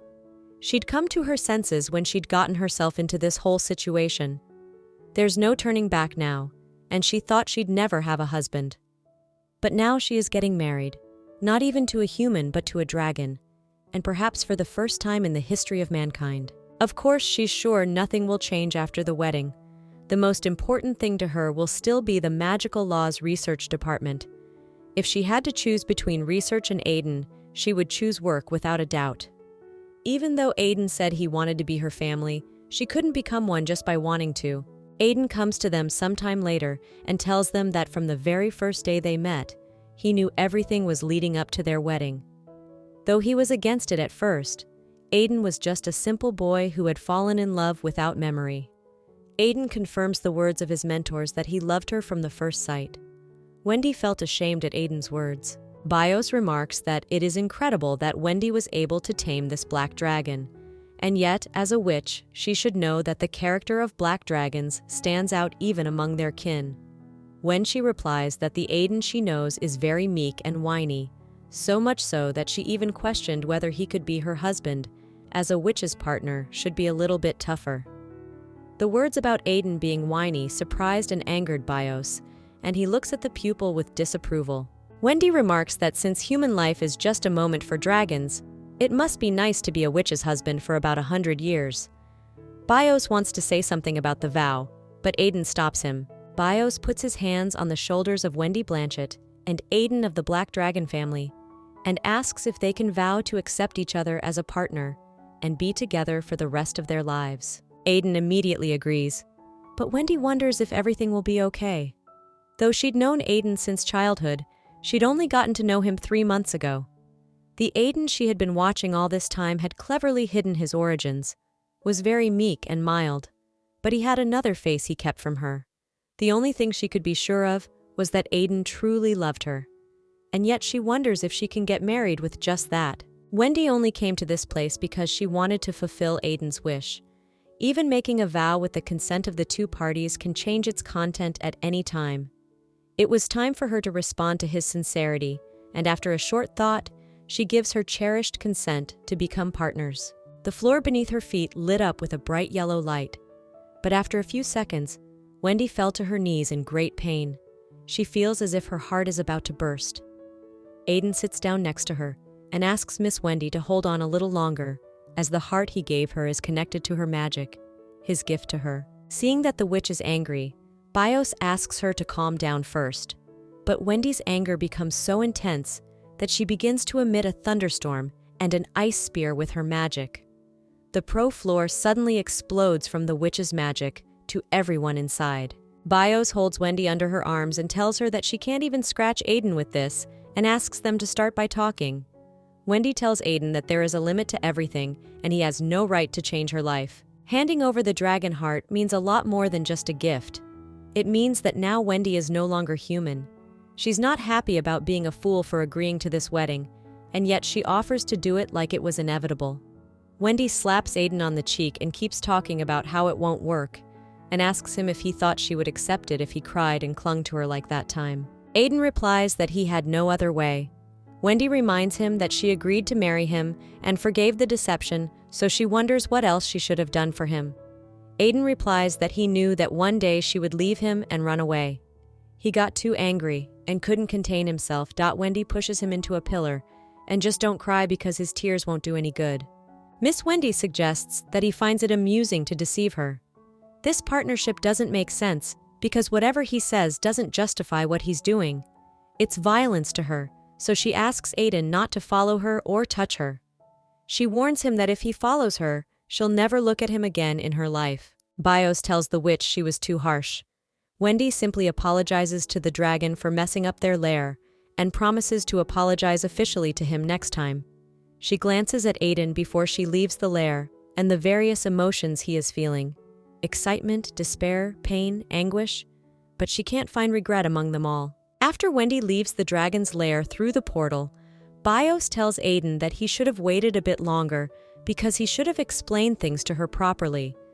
Aiden replies that if he had explained, she would have run away. Bios tells the apprentice that his haste didn't work out so well either. Aiden replies that he knows it all himself, but couldn't sit back. Wendy may not love him right away, he's willing to wait as long as it takes, but he still couldn't leave her to die. A few days later, Miss Wendy comes to visit her coworker Rossi. Rossi asks Miss Wendy if she is angry. Wendy replies that she isn't, but Miss Wendy doesn't believe her because she has an angry face. Wendy wonders why she would be angry to meet a bride who is about to get married. Rossi explains that she's only asking because that's what the missus looks like. Miss Wendy apologizes to Rossi because she really just wanted to vent her anger. Miss Rossi replies that it's okay because she does this a lot, so they're all used to it, mostly when they finish projects. However, her brother Logan is more irritable than Miss Wendy, and if he doesn't learn to keep his temper in check, he will never get married. Miss Wendy remarks that Nick is a saint for taking Rossi in. After finishing this topic, Miss Wendy switches to Rossi and Nikki's house and says that they found a pretty good home for themselves. Rossi replies that Nick has tried hard and traveled here and there because of him. Wendy asks her subordinate if they will not get bored of her, because they are not only close to each other at the workplace, but now they will live next door to each other. Rossi assures her mistress that they didn't live next to her house on purpose. Wendy replies that in any case it turned out that way, but in any case she and Nick are always together at work and at home, so they have no time to get tired of her. Rossi says that now she and Nick are like clothes for each other because it blows weird if you don't put them on. But more importantly, she didn't even think that the lady would agree to her offer to have a cup of tea. She thought she would say that they should not see each other on weekends because they often see each other at work and refuse. Wendy thought about the fact that she just couldn't do nothing, because after she'd run away from Aiden and come home, there was no way she could shake off the feeling of anger. She was annoyed by another heartbeat beating along with her heart. Because Aiden's heart dissolved into her, she could very clearly feel everything he was feeling. When you start to know another person's feelings without wanting to, there was a nasty mood with the uncomfortable feeling that he might know what was going on in her heart too. Now she was no longer an ordinary person. Rossi asks the mistress if it's possible that Aiden is to blame for her bad mood. Miss Wendy wonders why she thinks she should be sad because of that jerk. Rossi is sure that Miss Wendy is really mad at him since she calls him a jerk, and it was obvious since she's known her for so long. Miss Wendy replies it's true. They've seen each other every day for 7 years. It would be stranger if she hadn't guessed. Rossi reminds the mistress that she told them she would be away on vacation, but it's only been 3 days, and she's already here. Miss Wendy explains that she was going to go to Martha's territory, her homeland, but since it's so far away, she decided she wasn't going anywhere else. At one point, she brought up the fact that Rossi can't link the trip to Martha and Aiden.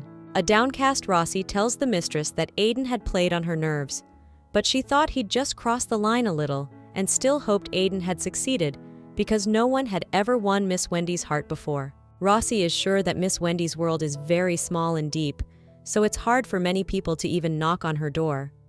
And yet, after 3 years, they have hardly begun to talk about anything personal, though of course there is the mistress's own charm. Miss Wendy notices how beautifully Rossi has packaged her words about not being sociable and having a difficult character. Rossi replies that she felt Aiden was in too much of a hurry anyway and assumed she was worried.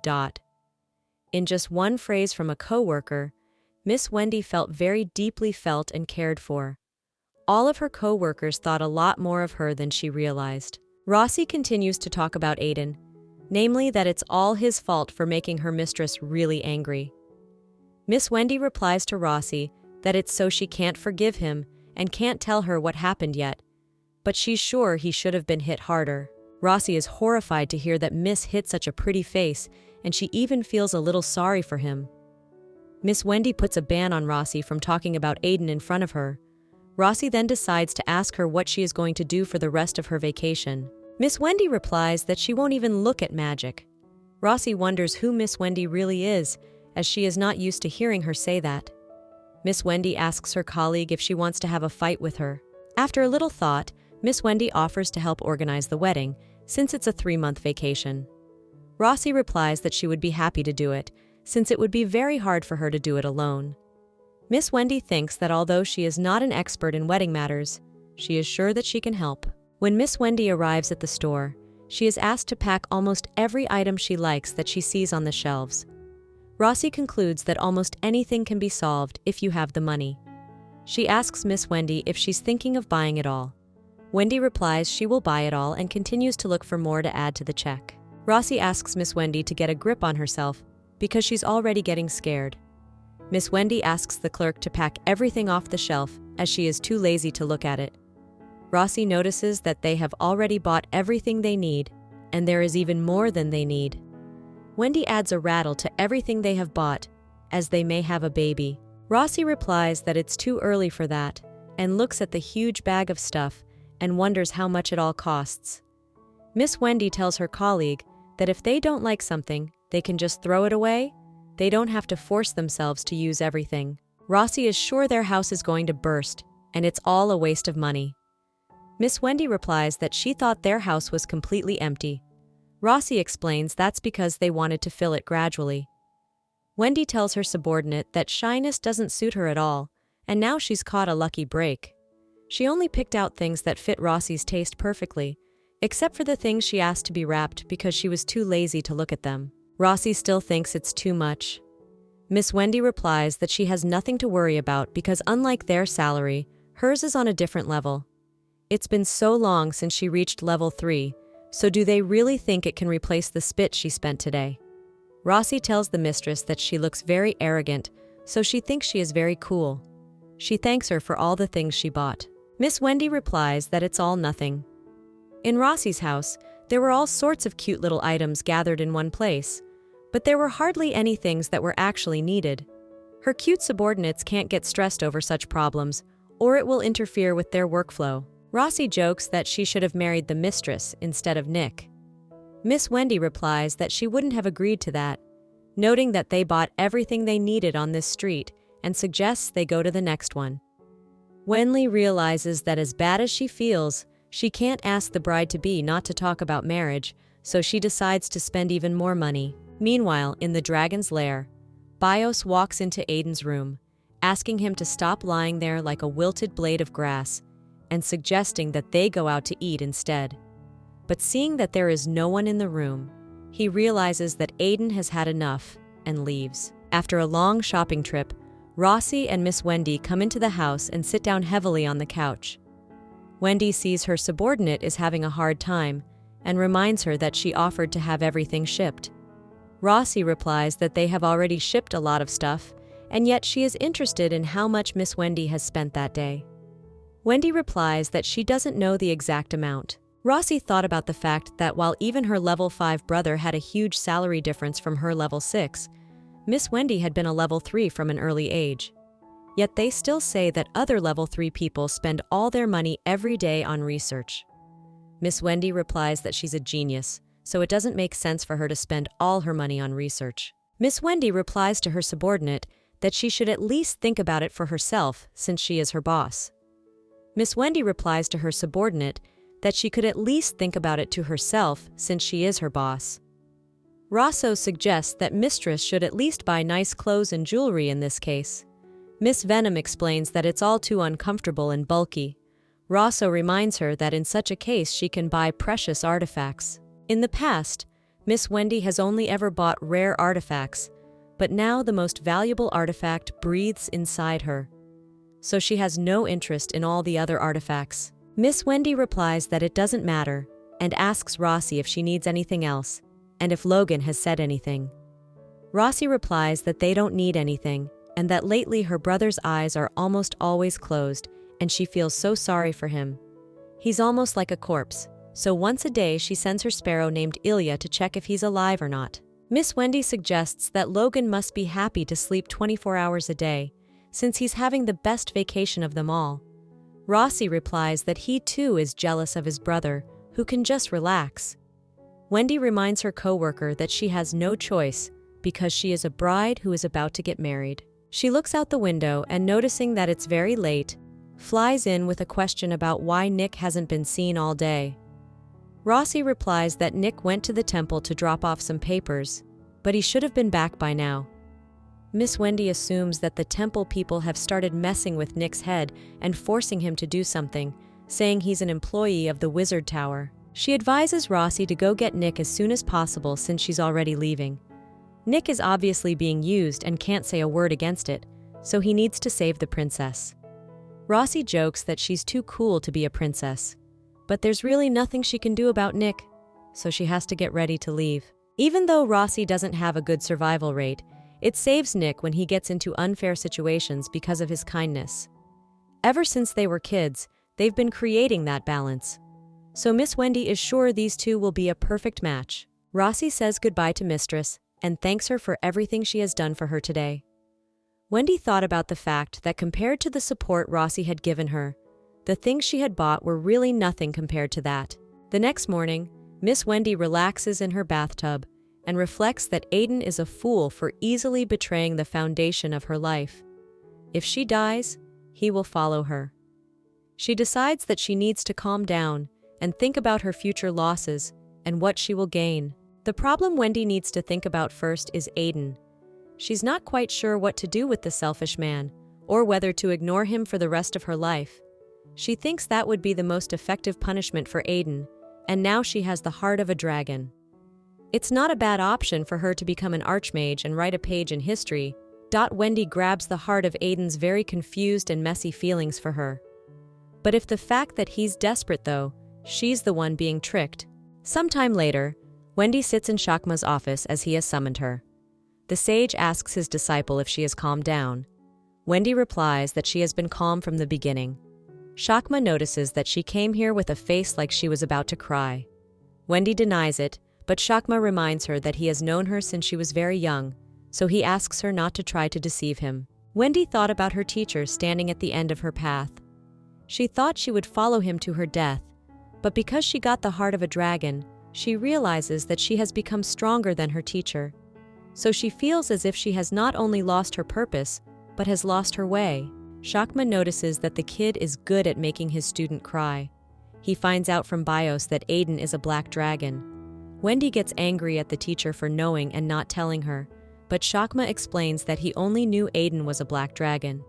He tells her that he first met her when he was on his way to meet Bios, so he assumes that Wendy is bound to the dragons by a fate that cannot be broken, even if she wishes it. Wendy jumps up from the couch and screams that she doesn't want that fate. Shakma remarks that if Aiden had favored her, he would have cried. Wendy replies that she should be the one crying, and of course she hits Aiden. Shakma praises the student for this, since if she hadn't, he would have slapped him himself. Wendy asks her mentor not to worry, since she not only hit Aiden with her hand, but also slapped him with her words. She screams that she is not going to forgive him, since he is not even sorry for what he did. Miss Wendy decides to pull herself together, since she is a well-mannered witch and can't talk to her teacher so rudely. Shakma finds it very interesting that his student is a dragon-hearted person and asks her if he can do a little experiment on her. Wendy asks the teacher if she understood correctly that he wants to use his student as a test subject. Shakma replies that he does not intend to use a knife, but only to do some simple tests. Wendy replies that she doesn't want to do that and asks the teacher to take it seriously because she has big problems and assures him that she has become stronger than him, but she has never done that. Shakma notices that the student's words sound nice and cheeky. He explains that she only has a little more magical power, so she shouldn't think she's stronger than him. Wendy replies that it's not the level for him to say it's just a little bit. Shakma explains to his apprentice that she has a long way to go and is not yet even a match for his little finger, and will be until he dies. Wendy replies with a slight smile on her face that this way he can really become a dragon slayer. The wise man asks Wendy to tell him if she wants to die as a human. Then, before he dies, he will do as she wishes. Wendy holds back her tears as she has made a decision not to cry in front of her teacher. She asks if it is possible to kill Aiden, not her.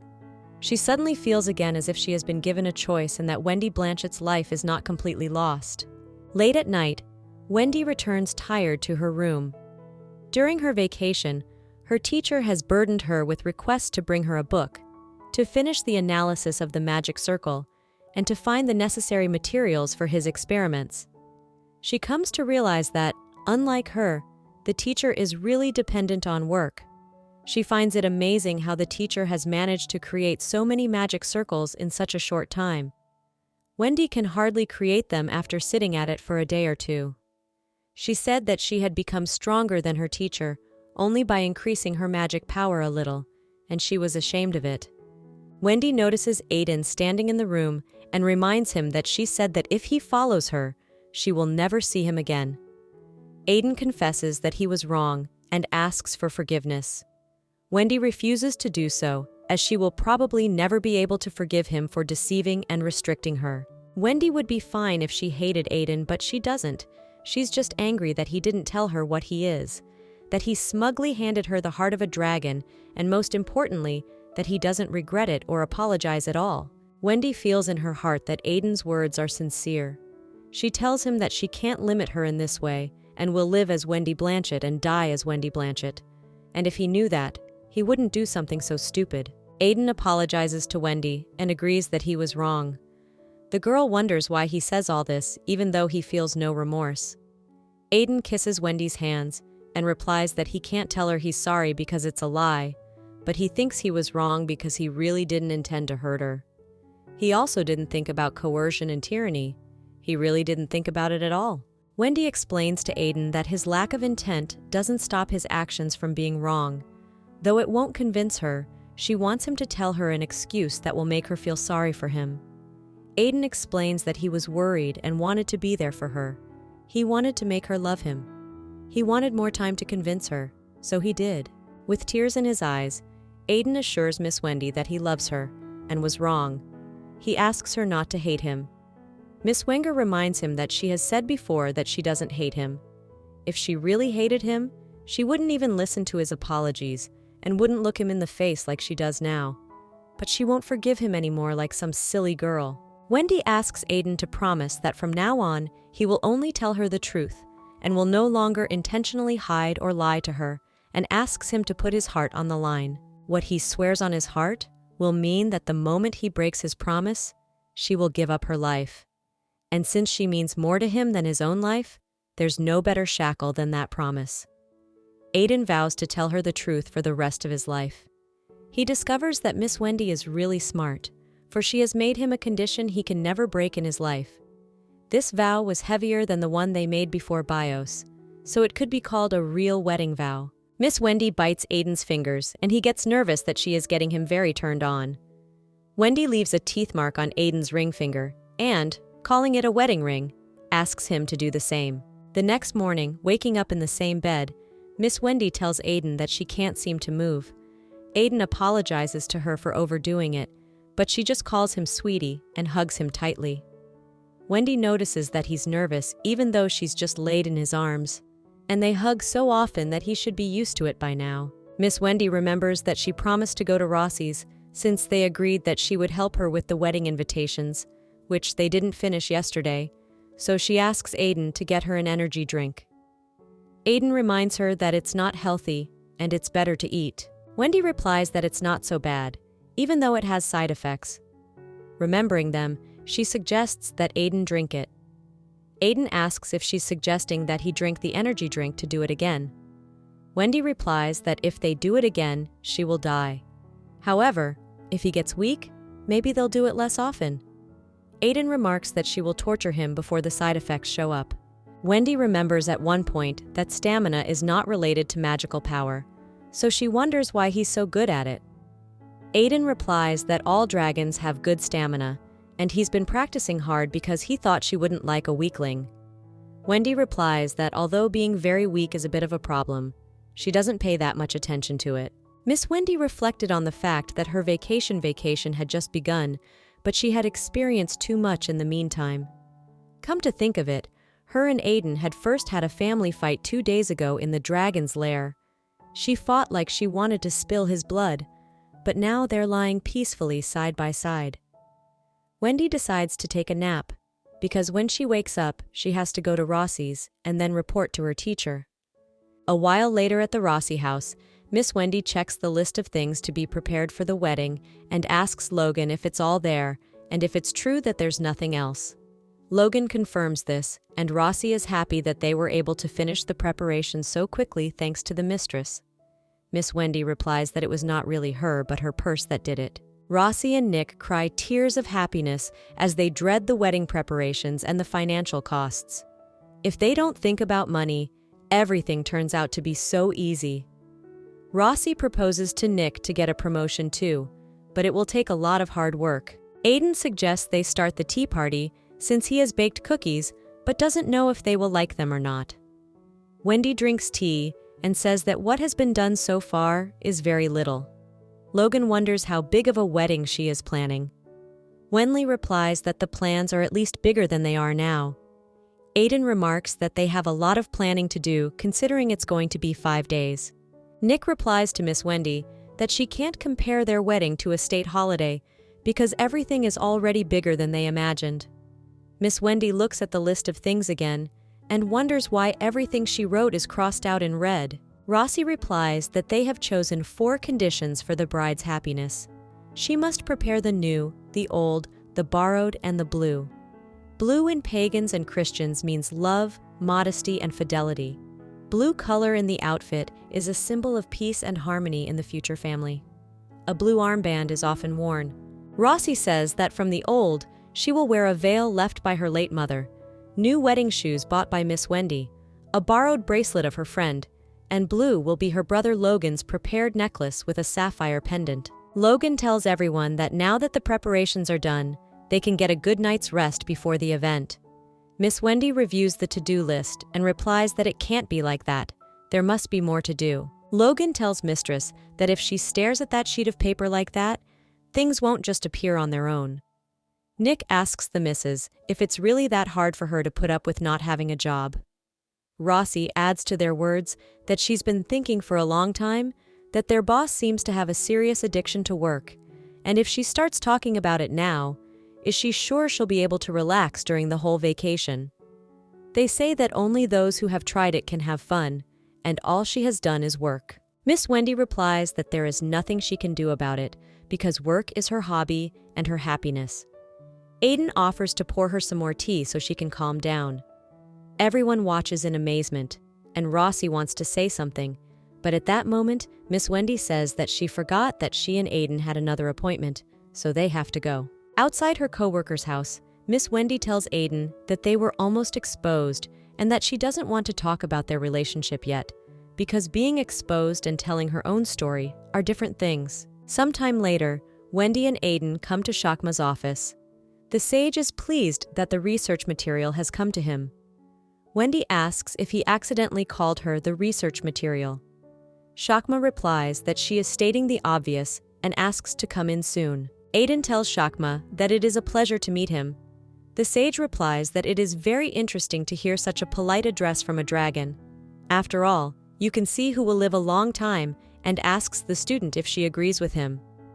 Wendy replies with a smile on her face that she needs to live a little longer to find out. Shakma concludes that it is too early for him to become a dragon slayer. A wise man asks a student how she wants to spend her vacation, which will last 3 whole months. Venus replies that if he tells her to give up her vacation, she will. Shakma explains that he is not talking about that at all, as she should have a good vacation. Wendy notices that the teacher's face says otherwise, so she asks him what needs to be done. Shakma replies that he likes that his student understands, and first he needs to talk to Aiden about something, so he asks her to leave the room. He dared to bring his precious student to tears, so he should say something to him. Miss Wendy gets really worried for some reason, but Aiden tells her not to worry because he won't play, and Shakma promises that he won't eat her partner. Wendy realizes that no matter who wins or loses, there will be trouble either way. Wendy walks out of the office, closing the door behind her. Left alone with Aiden, Shakma bangs his staff against the floor, setting up a soundproof barrier. Aiden's face instantly changes and tells the sage that he didn't have to do that. Shakma replies that, "Then there would be no point in me Wendy not being here." Aiden asks the magician what he wants from him. Shakma explains that he doesn't need anything from him. He just wanted to see his true colors.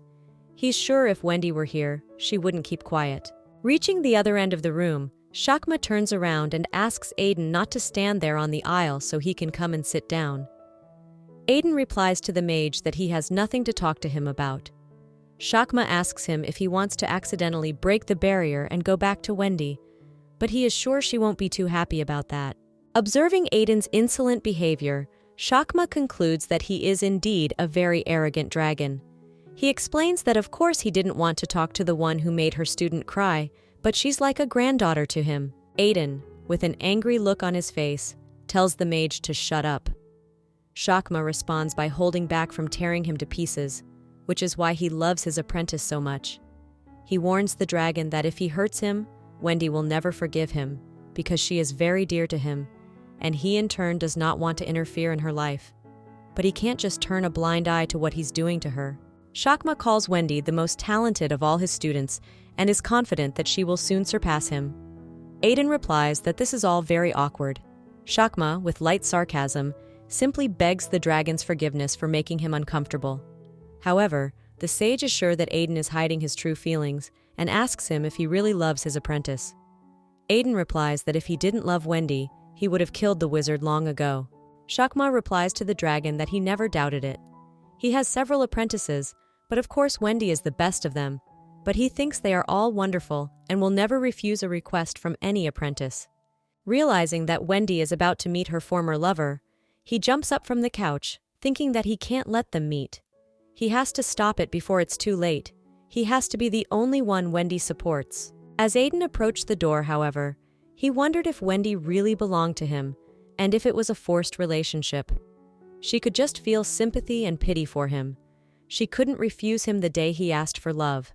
Right now, Wendy's feelings for him aren't serious. It's not true love. Aiden stands at the door thinking that if he opens it and deliberately resolves these barriers, Wendy will hate him. He can't make the same mistake again. He doesn't want to lose her, but he may not be her favorite. But he doesn't want her to hate him. Shakma watches Aiden from the sidelines and concludes that he is truly in love. But being blinded by love can easily lead to disaster. The young dragon is also very stubborn, so things could be even more complicated, and yet he wonders if he will win the witch's heart. Wenli walks down the hallway of the wizard tower and ponders why as soon as the teacher kicked her out, she felt a barrier had been put up. She wonders what they are talking about that she shouldn't hear it. Shakma will do whatever he wants with or without her, so she's sure it's about something else. She thinks she'll ask Aiden about it later. Wendy decides that since she's here, she'll just stay in the lab like before. Once inside, she realizes that it's a bit strange to call this place a lab when no one is here. As if a friend, she sees in the darkness sitting at her desk an enemy of the Maranatha imperial family, a man she was unrequitedly in love with, who married 3 months ago, Kane. A man with golden hair and bright blue eyes stands in front of his longtime girlfriend and tells her that they've hardly seen each other lately. Cain Everwood is the direct heir to the Everwood family that rules the Morinade. Wendy is so embarrassed to realize that she wants Cain gone. Shakma knew she was avoiding Cain, but she so didn't want him to realize it. However, she is more concerned about the moment she met Cain. Wendy is holding her breath because she doesn't want Aiden's heart to know that. Cain tells his friend that he got the impression she didn't want to cross paths with him, and it upsets him. Wendy apologizes to him since she thought he was busy. Cain replies that he was indeed busy, but it's been 3 months since she ignored all his emails. Wendy replies that she's been busy too. Cain wonders why she hasn't taken the time to meet with her friend. He knows she's on vacation, but never came to see him, even though he asked their teacher for a meeting. Wendy replies that she was afraid to interrupt him. Cain strokes Wendy's head and says that no matter how busy she is, he will always find time to see his best friend, so he wonders how she could have never met him after his wedding. Wendy looks at Cain's lips and reflects on the fact that she used to like them. Cain was always cold. He wasn't interested in anyone else, but she always showed his soft, warm side. He created the illusion that she was special to him, but she was always just his best friend. Wendy thought their relationship was so strong that she made up things for herself and loved him very much. In May of the 200th year of the imperial calendar, Shakma introduced Cain to her for the first time and told her that from that day forward, they would study together. Cain was the crown prince, a title he was born with because he was the emperor's son. Cain doesn't have fluffy hair the color of wheat, but blonde like a gorgeous crown, and his eyes are blue and bottomless like the sea. Wendy was a little hurt that he had everything she didn't, and people thought he was perfect just because of that. That day of their first meeting, they fought so much they wanted to kill each other. But the next day they had to study and do tasks together. One day, 2 students of the academy were discussing how lucky Wendy Blanchette was. She was noticed by Mr. Shakma, and even made his student. They are sure that the mage just took pity on the orphan from the village, although maybe she doesn't even know how to use magic. The girl with purple hair tells her interlocutor that she is angry that Wendy is taking classes with the crown prince. The emperor personally entrusted Mr. Shakma with the prince's training, and all because of his promise that he would not take on any more students. Apparently he's only tutoring the prince because he took Blanchette as his apprentice.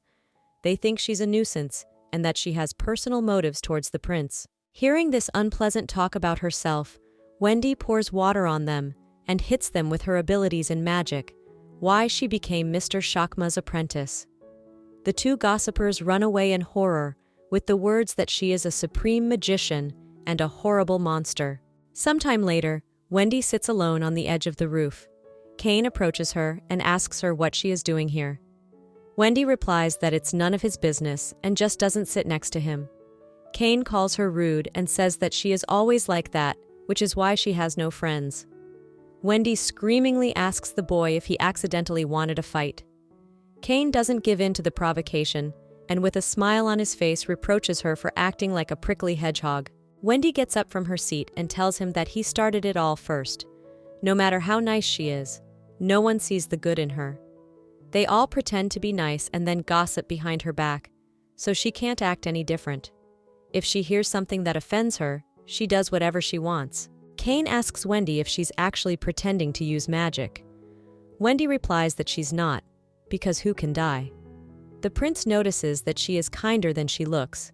After a little thought, Cain takes her hand and says that she just needs to beat the one who is hurting her, so they won't die and won't hurt her again. Wendy remembers that it was so easy for her to open up to Cain. He used to beat up people who gossiped about her. Usually they'd make a mess in the room and run away. They'd also come up with new evil ideas and put them into practice.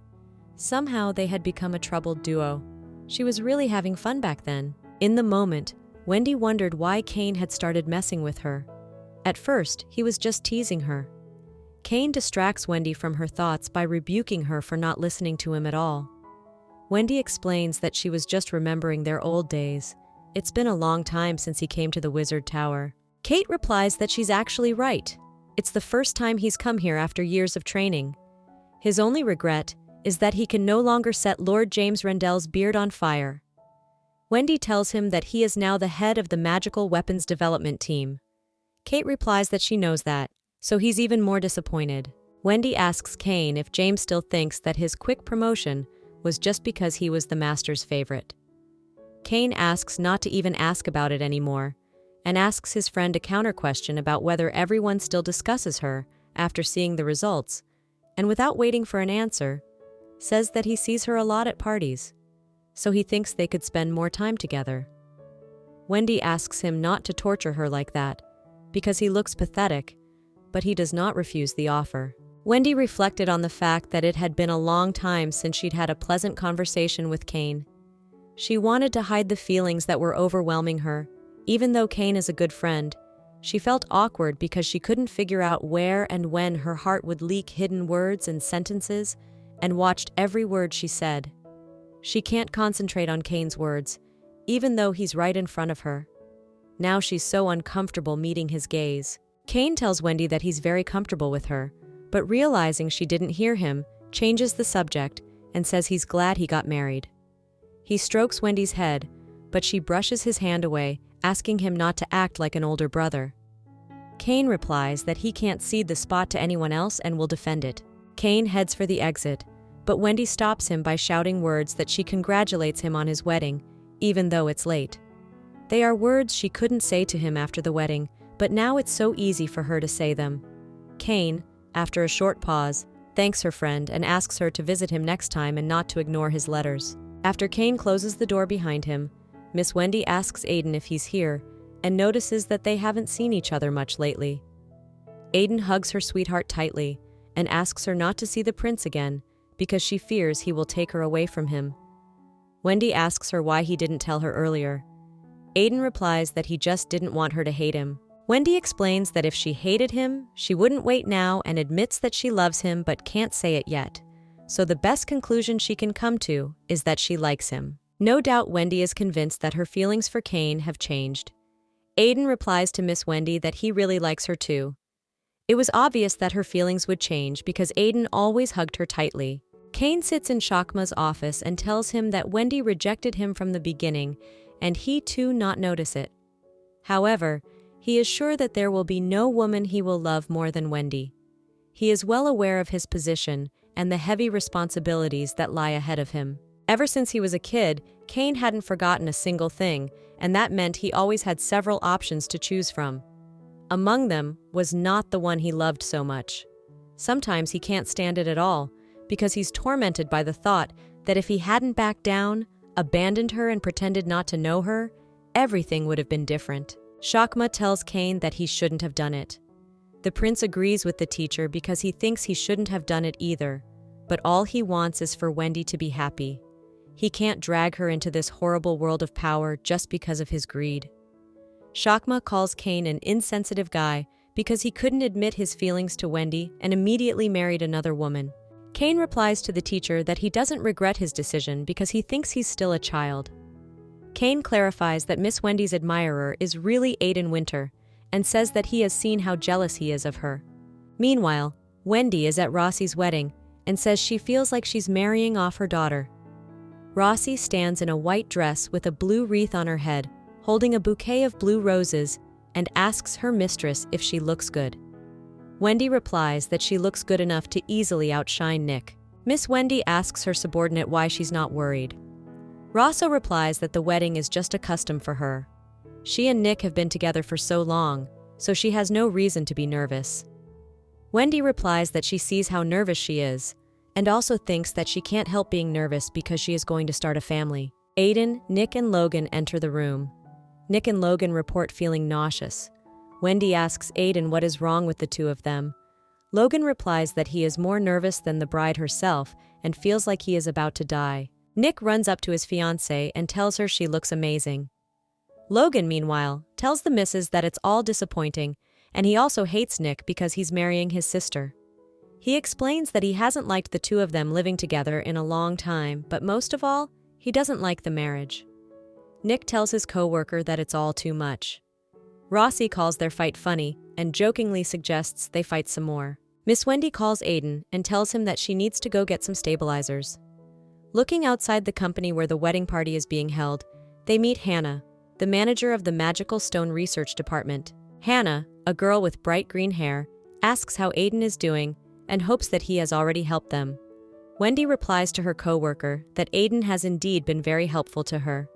Hannah praises the former employee and says that it's rare to hear from Miss Wendy that anyone helps her, but she reminds her that it's time to get down to business anyway. They need to use what they borrowed to the fullest and give it back when the time comes. Miss Wendy returns to the wedding party room and asks Nick to drink the entire contents in one from the bottle she holds in her hand. After Nick empties the bottle, Wendy reveals that there was rum inside. She just doesn't bother him as she knows how much he can drink, so she has prepared enough not to get him drunk. It will just help him relax a little. Rossi Logan also wants some rum, but Miss Wendy says she has none for them. Logan wonders why that's unfair, since he's about to throw up from excitement too. Miss Wendy asks him why he is so nervous if there are only 10 guests. Logan replies that she can't even imagine what an older brother feels like when they marry his sister. Miss Wendy reminds the newlyweds that they need to be ready to go right now. Nick says he feels that he is no longer nervous, but his emotions are different. Wendy congratulates the couple on their wedding, and as she watches them walk down the aisle, she thinks that they are a lot like Cain and his wife. She hopes that their future will be filled with joy and happiness. A little later, after saying goodbye to everyone, Miss Wendy leaves the registry office. When Aiden asks why she is leaving, Wendy replies that she has already said that she will not attend the ceremony, since she knows only Hannah among the guests. After a little thought and stopping where she is, Wendy asks Aiden how long he's going to suffer, and notices that he always laughs when they cross their eyes talking about such topics. Aiden simply apologizes to Wendy for not liking his behavior.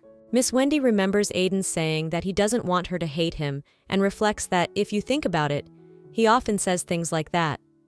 He seems to think often that she could easily hate him, but she agrees that it's also her fault for not clarifying it. And yet, Wendy thinks it's Aiden's fault too that they can't talk about it. He's made it difficult for all things repentant to be confident and trustworthy. Wendy tells Aiden that she's going to ask Aiden to officially transfer him out of the MANHUA research department. She's not going to do what Hannah told her to do, which is to take good advantage of him and then give him back. Wendy pulls Aiden to her, holding his tie, and tells him that he belongs to her as much as she belongs to him, so he can be jealous too. Aiden reminds her that he is very jealous, and it could make her very angry. Wendy replies that it will be okay because she's a good witch, and besides, he's always been a little annoying to her. Watching Aiden, Miss Wendy thought about the fact that there hadn't been a moment since she'd met him when he hadn't been worried. It kind of annoyed her, but it didn't. He'd managed to mess with her mind from the start. She recalls Hannah's words again about getting him back, and makes herself promise something she won't give Aiden up for. A short time later, Wendy returns to her work in the lab. Aiden sees that she is very tired and says it's time for her to take a break. Wendy offers to skip snack time since she's not a child. Aiden replies that he has never had a break like this, even when he was a kid. And if she were a kid now, it wouldn't end up like this. Wendy thinks about how, from naps to hugs and patting, breakfast every day, regular exercise, snack time, everything ended up like this. Aiden remarks that the weather should be clearing up soon. Wendy replies that if it gets too warm, they'll have a lot of work to do. They set up mana wands to collect heat waves and prevent the temperature from dropping throughout the camp. When it's too hot or too cold, the mages take turns using their mana dot. It quotes quite a task. Their lab, with so few employees, is almost dead, so it's important to Wendy that Aiden keeps them going. All he has to do is give his best. Aiden Winter's transfer request had gone very smoothly. Everyone knew that the MANHUA research department was understaffed, which is why the management department accepted the request without hesitation. At this point, Wendy remembers that she needs permission from Evelyn, the director of the MANHUA Stone Research Department, but she hasn't returned yet. Logan walks into the lab unexpectedly. Wendy sends Aiden to her office, and after he leaves the lab, she asks Logan why he's here, since he was on vacation. Logan replies that he's had enough rest. Miss Wendy notes that he does look fresher, and she almost didn't recognize him, but she reminds him that he'll be busy again after his vacation, so she advises him to enjoy his free time while he has it. Logan replies that he's tried, but he doesn't have any hobbies. As expected, magic is the best. She asks the mistress if she really doesn't have any hobbies either. Miss Wendy replies that magic is her hobby, her life, and her specialty. Logan agrees and says that in any case, he is here to start his own research in his spare time. He had heard from the receptionist that she spends every day at work and was very surprised by that. He is a little hurt that the lady didn't tell him anything, because he is her personal secretary, and so he feels as if he has been deprived of his position. Miss Wendy asks Logan to ignore such trivialities and informs him that she has asked the Department of Management to officially transfer Aiden Winter to them. They said they needed permission from the head of the MANHWA research department, and that old lady has hated her for a long time. Miss Evelyn isn't easy to convince either, but she's not the only one who hates her. Miss Wendy is a little worried that she's doing something so out of the ordinary for Aiden Winter. She can't believe she's stealing a student from an old woman. Logan reminds the mistress that Miss Evelyn isn't completely unreasonable. She's in her 70s and a young witch is taking her place. Then she'll have to let Aiden go, the wizard she's been waiting for. Wendy remembers that Aiden is a stately, handsome, and tall man with a strong physique, as well as a kind and friendly magician with excellent abilities and high intelligence, so it will be difficult for her to qualify for such an apprentice. Logan says that he can ask his friend from the MANHWA research department where Miss Evelyn is, and will prepare her a gift that she will like. Until a few years ago, Miss Wendy ignored everything, whether it was power or force, because she was tired and doing her job. But the Mage Tower is inseparable from power and influence.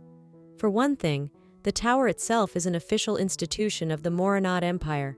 She's getting a lot of help from Logan now, but she can't keep getting help from him forever. Logan finds a letter with an imperial seal on the lady's desk and asks her what it is. When they open it, they see that it is an invitation to the Imperial Palace. Logan runs down the hallway after Miss Wendy and wonders why right away and says he's not going anywhere since he's already a researcher and didn't do this project alone. Wendy reminds Logan that they all did it almost single-handedly, and she worked solely on the structure. They researched it themselves and got results from their projects. Logan assures the mistress that this is all ridiculous and to just call the whole thing off. Miss Wendy replies that if it were a project under her name, she wouldn't have left all the experiments and results to their care. Logan checks with the mistress about the fact that she didn't think she was neglecting the project. Miss Wendy replies that he should go to the palace anyway and just take it easy, because she won't let him leave the institute. Logan asks her if she knew the invitation from the palace was coming. Miss Wendy replies that of course she knew about it. Logan's research focused on mass permanent relocation using the magic circle, to send troops over a great distance, or for example to move more than 100 people in a short time. One could say that it is a magic circle that can be used for both military and commercial purposes. Although there is the rather cumbersome disadvantage of having to exist on both sides of the magic circle, it is all worth it. Logan can't believe all these honors are for him. Aiden decides to look into the letter and informs Miss Wendy that her name is also written there. Wendy snatches the letter out of Logan's hands, not believing what he says, but after reading the contents and finding her name, she realizes that it's Kane's doing. Logan tells Miss Wendy that it's an important case, so naturally the boss is invited. Miss Wendy notices that Logan looks happy, but it's not surprising. Logan replies that he is relieved that she will be joining him at the palace. Miss Wendy insists that he should do it alone, since this research is his responsibility. Aiden interrupts their argument by asking Miss Wendy if it is true that he is here temporarily from the MANHWA research department, and if it is true that she will be transferring him soon. After Miss Wendy confirms this fact, he asks her to take him with her to meet with Mrs. Evelyn. After a while, Aiden and Wendy arrive at the place where Mistress Evelyn works. As they make their way downstairs, Aiden wonders if the coordinates Logan gave him were above the quarry. Without waiting for an answer, he confronts Wendy about how her hair keeps flying in his face. Miss Wendy asks him to get away from her, but Aiden replies that he won't do that and asks what she would do if someone saw them together and promises to let her go as soon as they get down. Without waiting for an answer to his first question, Aiden asks Miss Wendy if she will take him to the palace with her. Wendy replies that she will take him with her and reminds him that she has told him that before. Aiden wonders if he should move up to a higher position. Wendy responds by asking him why he would ask that so suddenly, since he has no shortage of skills or wealth, and doesn't seem to be interested in power. Aiden replies that that's true, but it's better to be useful to others. Wendy tells him that all the people around her put too much responsibility on themselves. The more problems, the more free time. They're talented and have many things that other people can only wish for. So to all that talented and busy people, she would prefer someone who can stay by her side. Aiden promises that he'll still be the one for her. Miss Wendy and Mrs. Evelyn are sitting across from each other in the MANHWA research department. Miss Evelyn says she can't believe she came here and assumes it must be something urgent. Wendy asks her to stop using honorifics, but the old lady replies that they aren't close enough and that she's still the same as before. Wendy thought about the fact that she was very tired. It was much easier to communicate with someone like James Kendall than with her, and reciprocate the hostility she showed. Someone like Evelyn is much more of a hassle, not knowing how to reciprocate the hostility she shows. Evelyn says that she knows that Wendy came to her because she wants to pick up a student from her department. Wendy replies that it is true and that the student's name is Aiden Winter and he is temporarily working to help her department. Wendy noticed Mistress Evelyn's questionable reaction, and the thought of just taking Aiden without permission popped into her head. But should she pressure the management or wait for Aiden to make the transfer request himself? Unexpectedly, Mrs. Evelyn agrees to Aiden's transfer and allows her to take him away. Seeing the bewilderment on the young witch's face, Evelyn explains that she doesn't mix public and private affairs, so she has no reason to refuse. Aiden Winter says he'll help them, but he hasn't done anything for the department yet. Evelyn strikes up a dialogue about never saying why she hates her.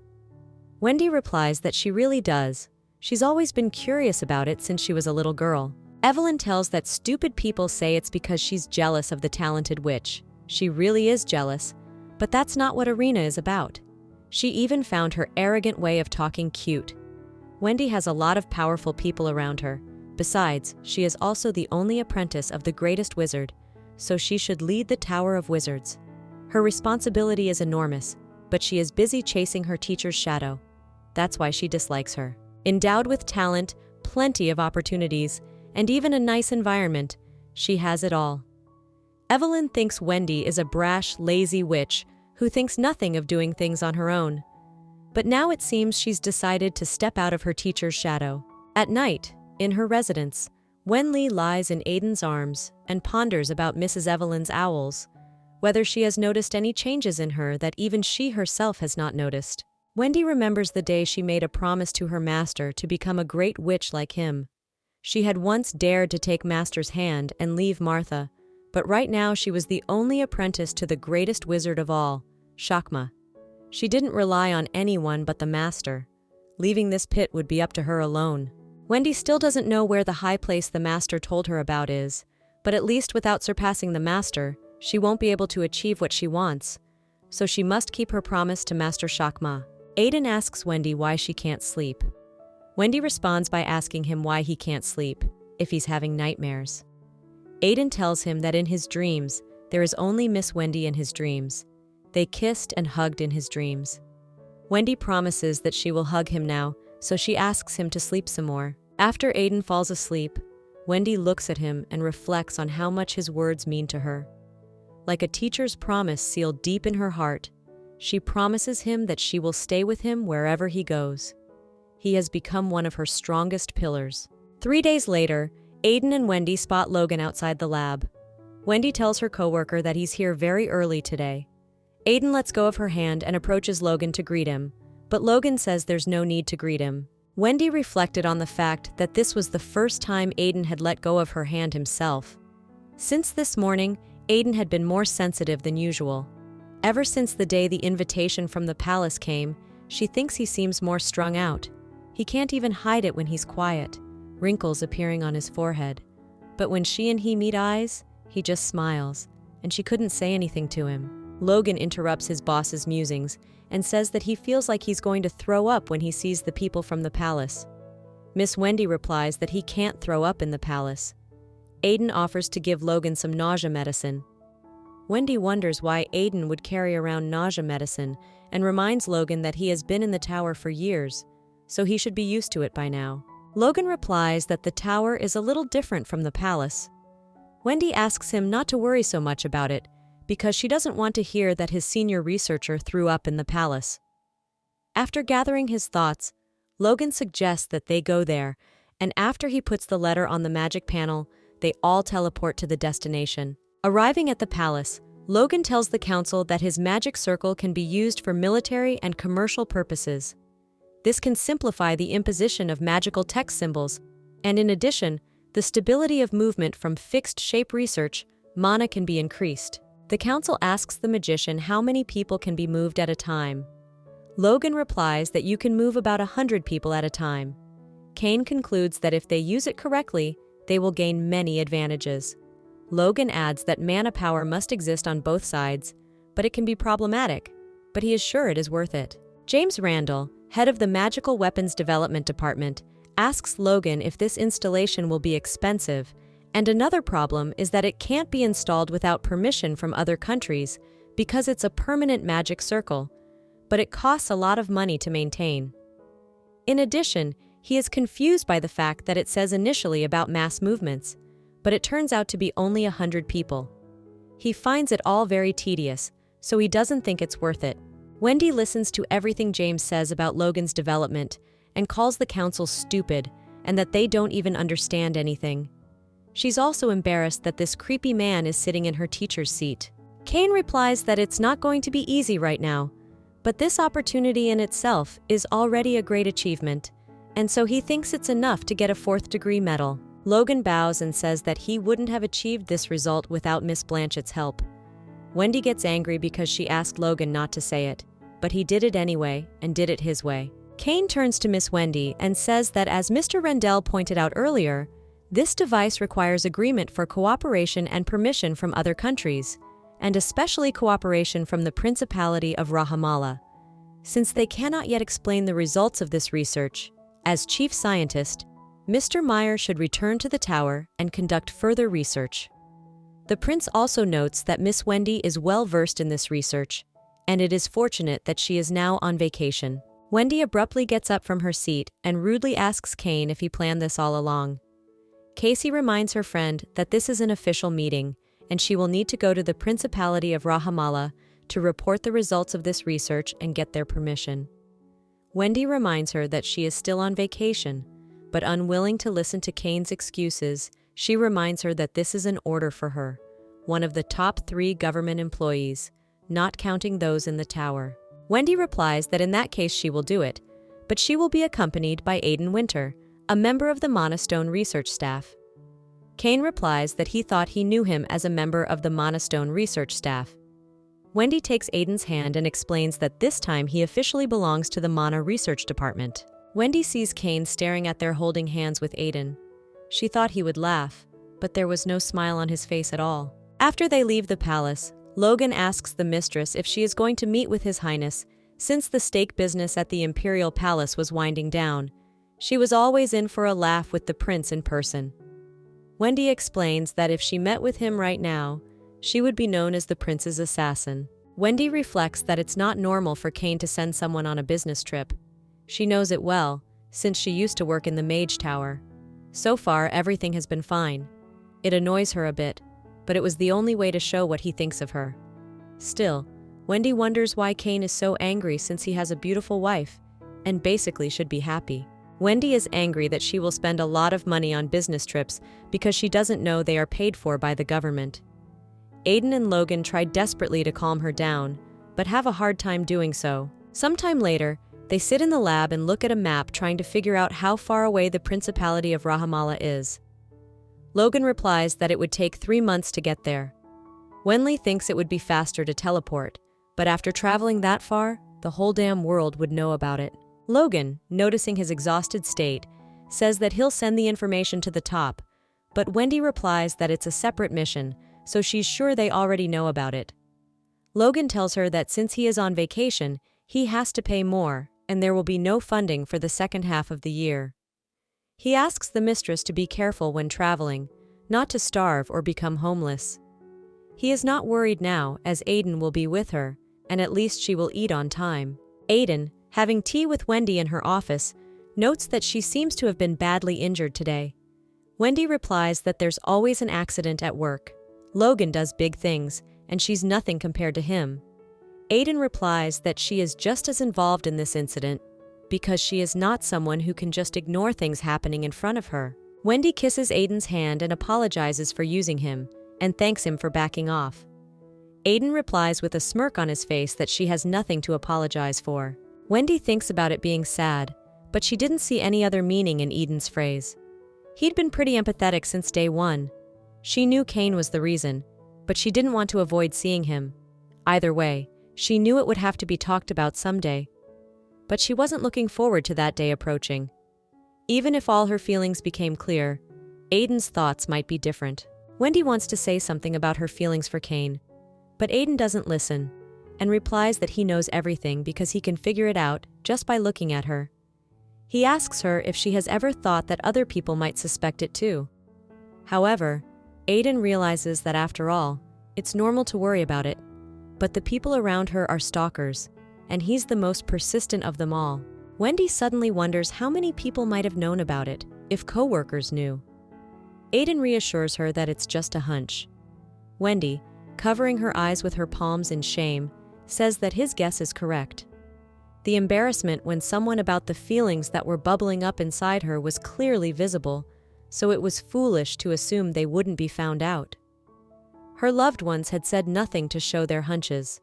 She realized it was because of the deep affection they had for her. Wendy explains that everything is fine now, and Cain is just a friend to her. Aiden thanks her for telling him first, and says she doesn't need to apologize. He thinks he should be the one on his knees and apologizes because he's using what he has, and it's not respect or obedience but the face that Miss Wendy likes so much. Aiden kisses Miss Wendy's hands and says he was confused and didn't know what to do, just trying to pretend to be calm, but she has no idea how many bad thoughts were in his head. Only Miss Wendy is precious to him, but for her, Cain can still be that person, because he is still her important childhood friend. Cain is the one who will always be on her side, so he hates it all and is jealous. Wendy questions Aiden about whether he's saying all this after pretending to be mature. She wonders how he can repeat words he used to say only to himself. Aiden replies that it was hard to control his emotions at first, and he still thinks it's cute since he's only 20 years old in terms of age. Wendy thinks for a moment that only amateurs don't know how to deal with jealousy, yet her dragon seems unbearably cute. That afternoon, when it is almost dark outside, Aiden helps Miss Wendy at her house to pack for the trip. He suggests she take a warm coat since she might be cold. Wendy, tired of all the fuss, suggests just putting all those things back in the closet. Aiden replies that that's not the way to do it, and they need to pack everything they need. Watching Aiden put things in the magical space-expanding artifact bag, Wendy thinks it would be a good idea to slap him for his stubbornness. Wendy grabs Aiden by the shoulder and tells him that they don't have time for this, and they need to go soon. Aiden explains that he hasn't had time to put the things he needs in his bag yet. Wendy tells him to be quiet and reminds him that he can buy anything he wants at any time. Outside the house, Aiden looks at the golden key that Wendy has locked her house with and asks if it is unusual too. Miss Wendy explains that this key has a perfect protective barrier. It has high-level magic on it, and therefore it is a very expensive artifact. All of this is necessary because she has more rare artifacts than ordinary things at home. Wendy gives Aiden the key, saying it's the right thing to do. Aiden asks if she wants to accidentally give him the house. Wendy replies that if he wants it, he can have it. She'll just buy a bigger house later. Aiden says with a smile on his face that he likes the house since it holds a lot of memories. Wendy reflects on the fact that she only remembers exploiting Aiden in that house. Aiden decides that he'll have to move here since it's a small warehouse. Wendy, getting off the subject, asks him how Rod's dragon is doing. Aiden replies that he's doing fine and asks him to forget BIOS. Wendy reminds him that she caused a lot of damage to his property, so she will need to apologize to him properly. Wendy wondered why Aiden was calling the dragon of the clan by name. She could see why though, because the clan didn't seem serious. Aiden asks Miss Wendy if she wants to teleport out of the capital. Wendy declines the idea as it is a business trip and she has to check in at the checkpoint in the capital. Aiden offers to find a carriage in that case. Wendy asks him to just follow her and holds out her hand. They arrive at their temporary destination, and Aiden sees a place in front of them where people and mages usually have a drink. Aiden asks Miss Wendy if it's true that she wasn't going to have a drink tonight. Wendy replies that that's not why she came here at all. Eiler smilingly says she can have a drink if she wants. He doesn't mind and can bring snacks for her. Wendy replies that she won't drink, and besides, she really doesn't think about alcohol, especially lately. She gently touches Aiden's face and says she doesn't want to be drunk tonight. Once inside the tavern, Wendy greets the owner. A gray-haired man in a suit jokingly wonders if a witch has come to visit him. Wendy asks him not to call her that because she is not the only witch in the world. The man replies that there is nothing he can do about it, as it is a habit. He glances at the young man standing next to the witch and asks her who he is. Wendy replies that he is her handsome lover. The man doesn't ask where the witch who didn't want to date men went. Wendy explains that in this case, it was very hard to keep away from this beauty. The guildmaster offers to celebrate and drink to all the people she stood up for. Wendy replies that it's not a bad idea, but unfortunately they don't have time. The man asks the witch where she is going this time. Wendy tells him that her destination is far away, in the Principality of Lahama. The man agrees that it is very far and remembers that he has an errand for her in that case. He gives her the errands with the words that he hopes it won't take too long. Noticing that the witch is accepting errands without recognizing the contents, the guildmaster asks her if she wants to check what's inside. Wendy replies that she is sure she has made a good choice because she trusts him. Wendy tells the master that she needs 2 more horses. The man asks the witch why she needs to buy horses every time she has a lot of money. Wendy explains that it's because she doesn't usually ride horses. Aiden asks Miss Wendy what this place is. Wendy tells him it's the Information Guild Tower. Since it's a business trip, she has to check in at every checkpoint, and because she can't teleport. And there's no point in keeping horses, because you don't go on business trips very often anyway. However, every time she goes on a business trip, she runs errands and buys horses. Aiden wonders, why would she do these errands if she had money? Wendy replies that she doesn't get paid for it. The guildmaster returns to them and explains that he gives the witch rare artifacts, magic stones, or magic books for completing her errands.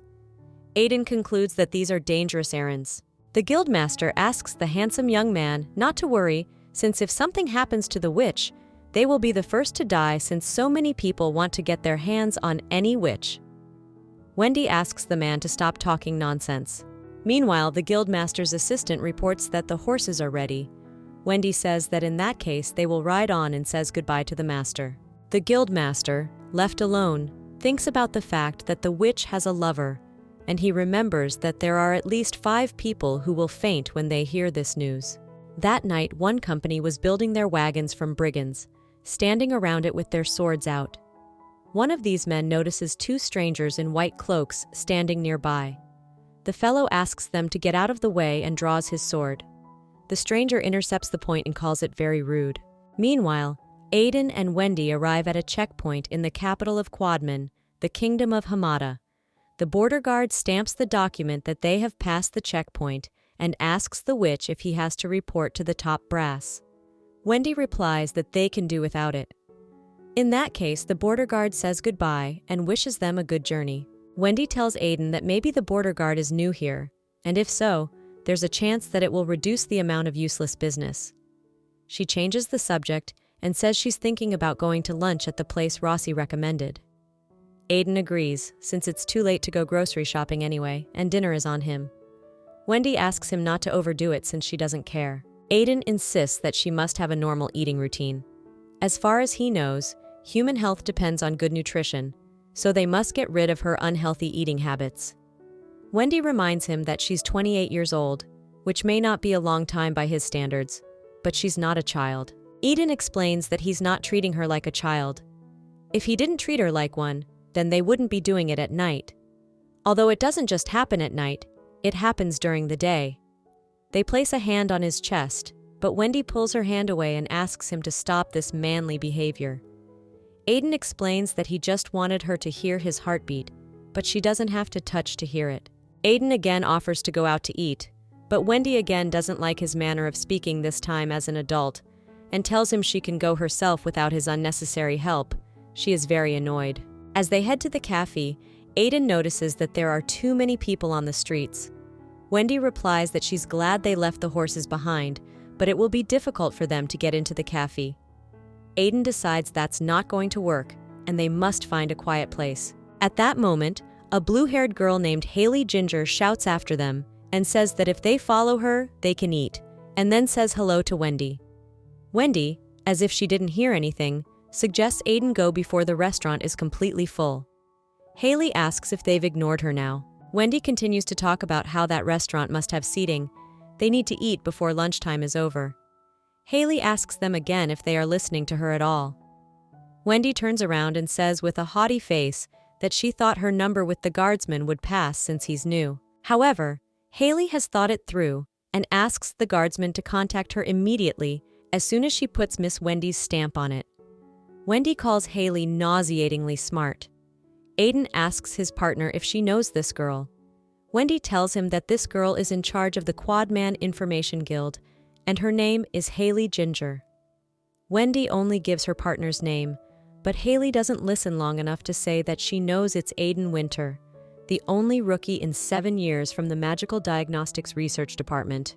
Wendy says that since everyone has met each other, they can move on. Haley asks her acquaintance if she would regret leaving her now, because then she's too late for Prince Ulysses and Prince Herman. Wendy wonders if she is still blackmailing her. Haley replies that all's fair in war. Aiden remembers that Haley told them that if they went with her, they could eat, and asks if that was true. Haley confirms it, explaining that they have a restaurant in the guild and they always have room for VIPs. Aiden agrees to go since they can't put off Miss Wendy's lunchtime any longer. Haley sits at the table with the guests and wonders if Wendy Blanchett is also melted by Aiden's beauty. She has heard rumors about his looks, but didn't know he was really that handsome. Wendy bakes Aiden's eyes shut, explaining that she might jinx him. Haley replies that she has nothing to worry about. She just admires him and has no ulterior motives. Wendy asks Haley to quickly tell her what she wants from her so they can leave quickly. Haley calls her heartless and asks why she came to Rojamala this time, but then remembers that she can't teleport while on a business trip.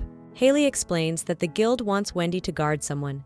She promises that she won't piss off any more unnecessary tasks, and she and Aiden won't need separate housing, which is great for them.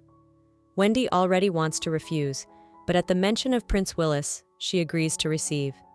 Haley hands over the scroll and says she won't reveal her identity and won't reveal the identity of the bail bondsman. Wendy gets up from her chair to leave as soon as possible, but Haley retorts that you can't catch a fish without work, and she's sorry they're all using her like this. Wendy replies that they could just not use her, but Haley explains that they'd like to, but that's not the situation right now. Wendy reflects on the fact that she is often a useful tool for more than just Haley. Many people use her to accomplish their goals, for she is the youngest tower manager, friend of the crown prince, and the last apprentice of the great sage. But now she has people to take care of. Wendy touches a scroll to Haley's head and says she will catch a fish out of a pond, even if it's hard, she'll do the deed. Even though Haley is mean and selfish, maybe she even thinks of Wendy.